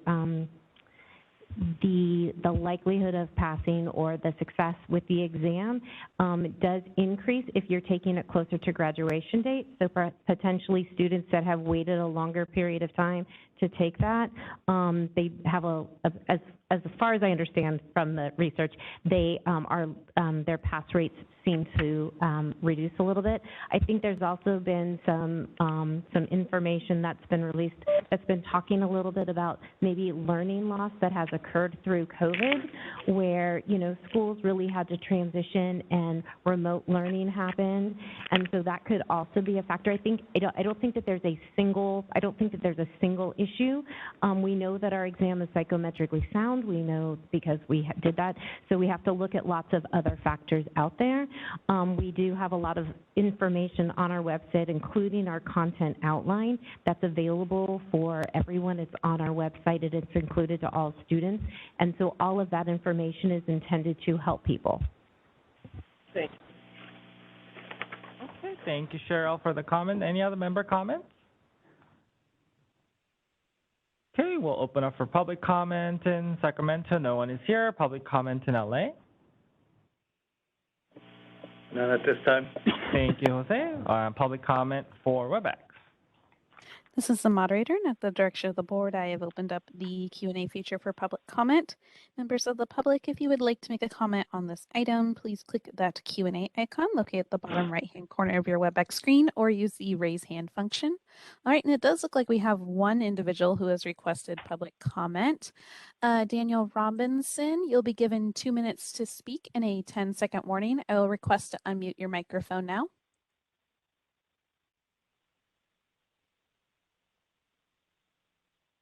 Me to comment.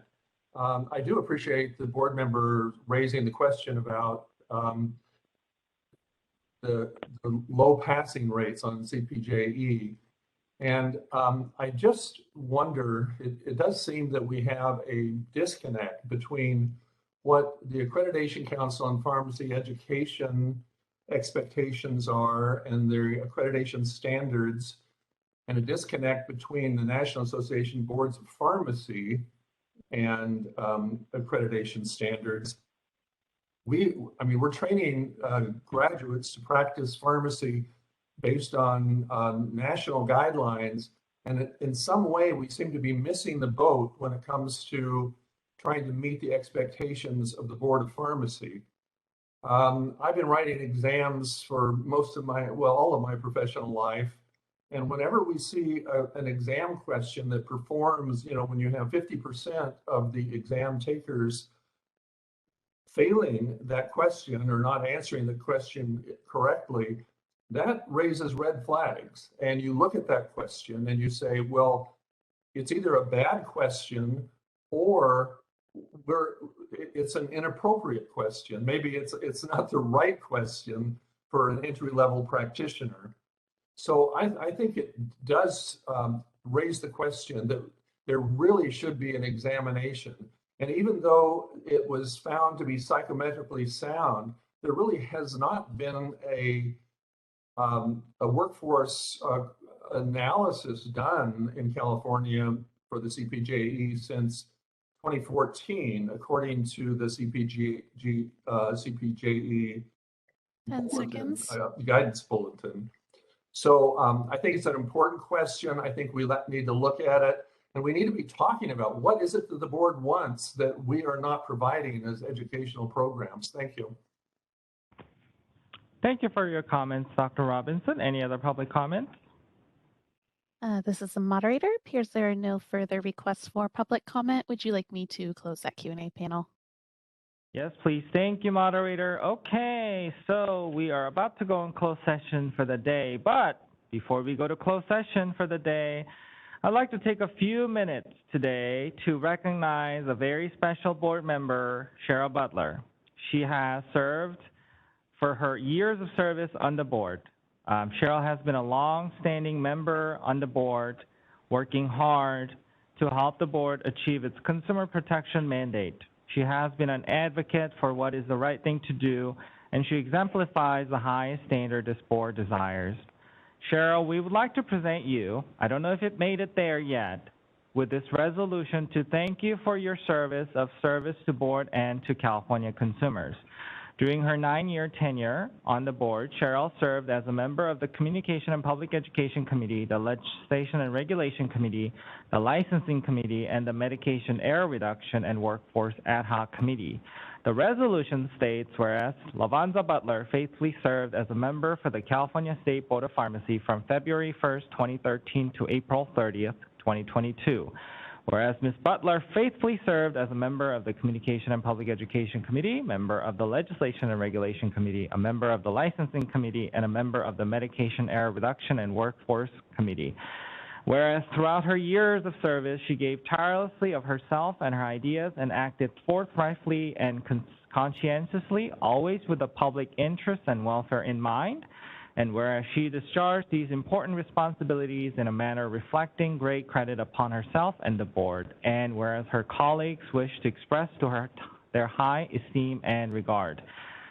So now therefore be it resolved this 27th day of April 2022 that the members of the California State Board of Pharmacy express heartfelt and appreciation to Lavanza Butler for the outstanding contribution she made during her term of service to the board. Cheryl, thank you for your tireless service to California consumers, and I'm sure it might get a little crying here, but we got to all go back to closed session. So, but anyone have any?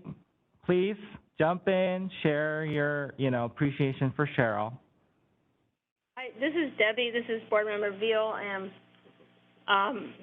I have really enjoyed working with Cheryl. Both as a professional member, but also as a friend. She's been very supportive of me over the last 9 years or whatever we've been together. And an exemplary pharmacist. She speaks well for what she knows, and we are better for her being on the board. Thank you, Debbie. Absolutely. Go ahead. Carrie Holmes has something to say to you, Cheryl. Hi, Cheryl. Carrie Holmes on behalf of the Department of Consumer Affairs. I just also want to thank you on behalf of the department and myself for your years of service. We truly appreciate longstanding board members, and you have served very well. Thank you so much. We will miss you. Thank you. Thank you. Thank you. All right. Okay. Anyone else? Hi, Cheryl. This is Board Member Jason Wise. I just want to say thank you as a relatively new member to the board. I thank you for your guidance and your leadership and your many years of devotion and dedication to this board. Thank you. Thank you. I really appreciate all the comments. I really appreciate all the years that I've served, and I know I'm gonna miss it. It still doesn't seem that real, but I've been doing it for so long, and it's just been my pleasure to serve, and because I care about the whole idea of public protection. I've all my life have cared about how people are treated and how I've just been real active in caring about workers and pharmacists, and once I became one, and how the public is served, and public protection being our number one goal. It's just been really rewarding to be on this board, and I really appreciate being appointed by both Governor Brown and Governor Newsom. And I really appreciate all the members, especially my sis here, Deb, and that's what we flew together almost most of the time. And I literally kind of had a little handicap, and she would help me put my bags up and everything. So, and it's I'm just happy to Song, to see you here as president. It has meant quite a bit to me. And actually, I appreciate everybody that's on the board, and everything that has been said and that has happened here. It really has been a privilege and a pleasure. Thank you, Cheryl. Thank you. Okay, all right. So the meeting is adjourned for the day. The board will convene in closed session as indicated on the agenda. Due to technological limitation, adjournment for the day will not be telecast. No other board business will be conducted today. The meeting not yet adjourned. So we'll convene in closed session in about 10 minutes.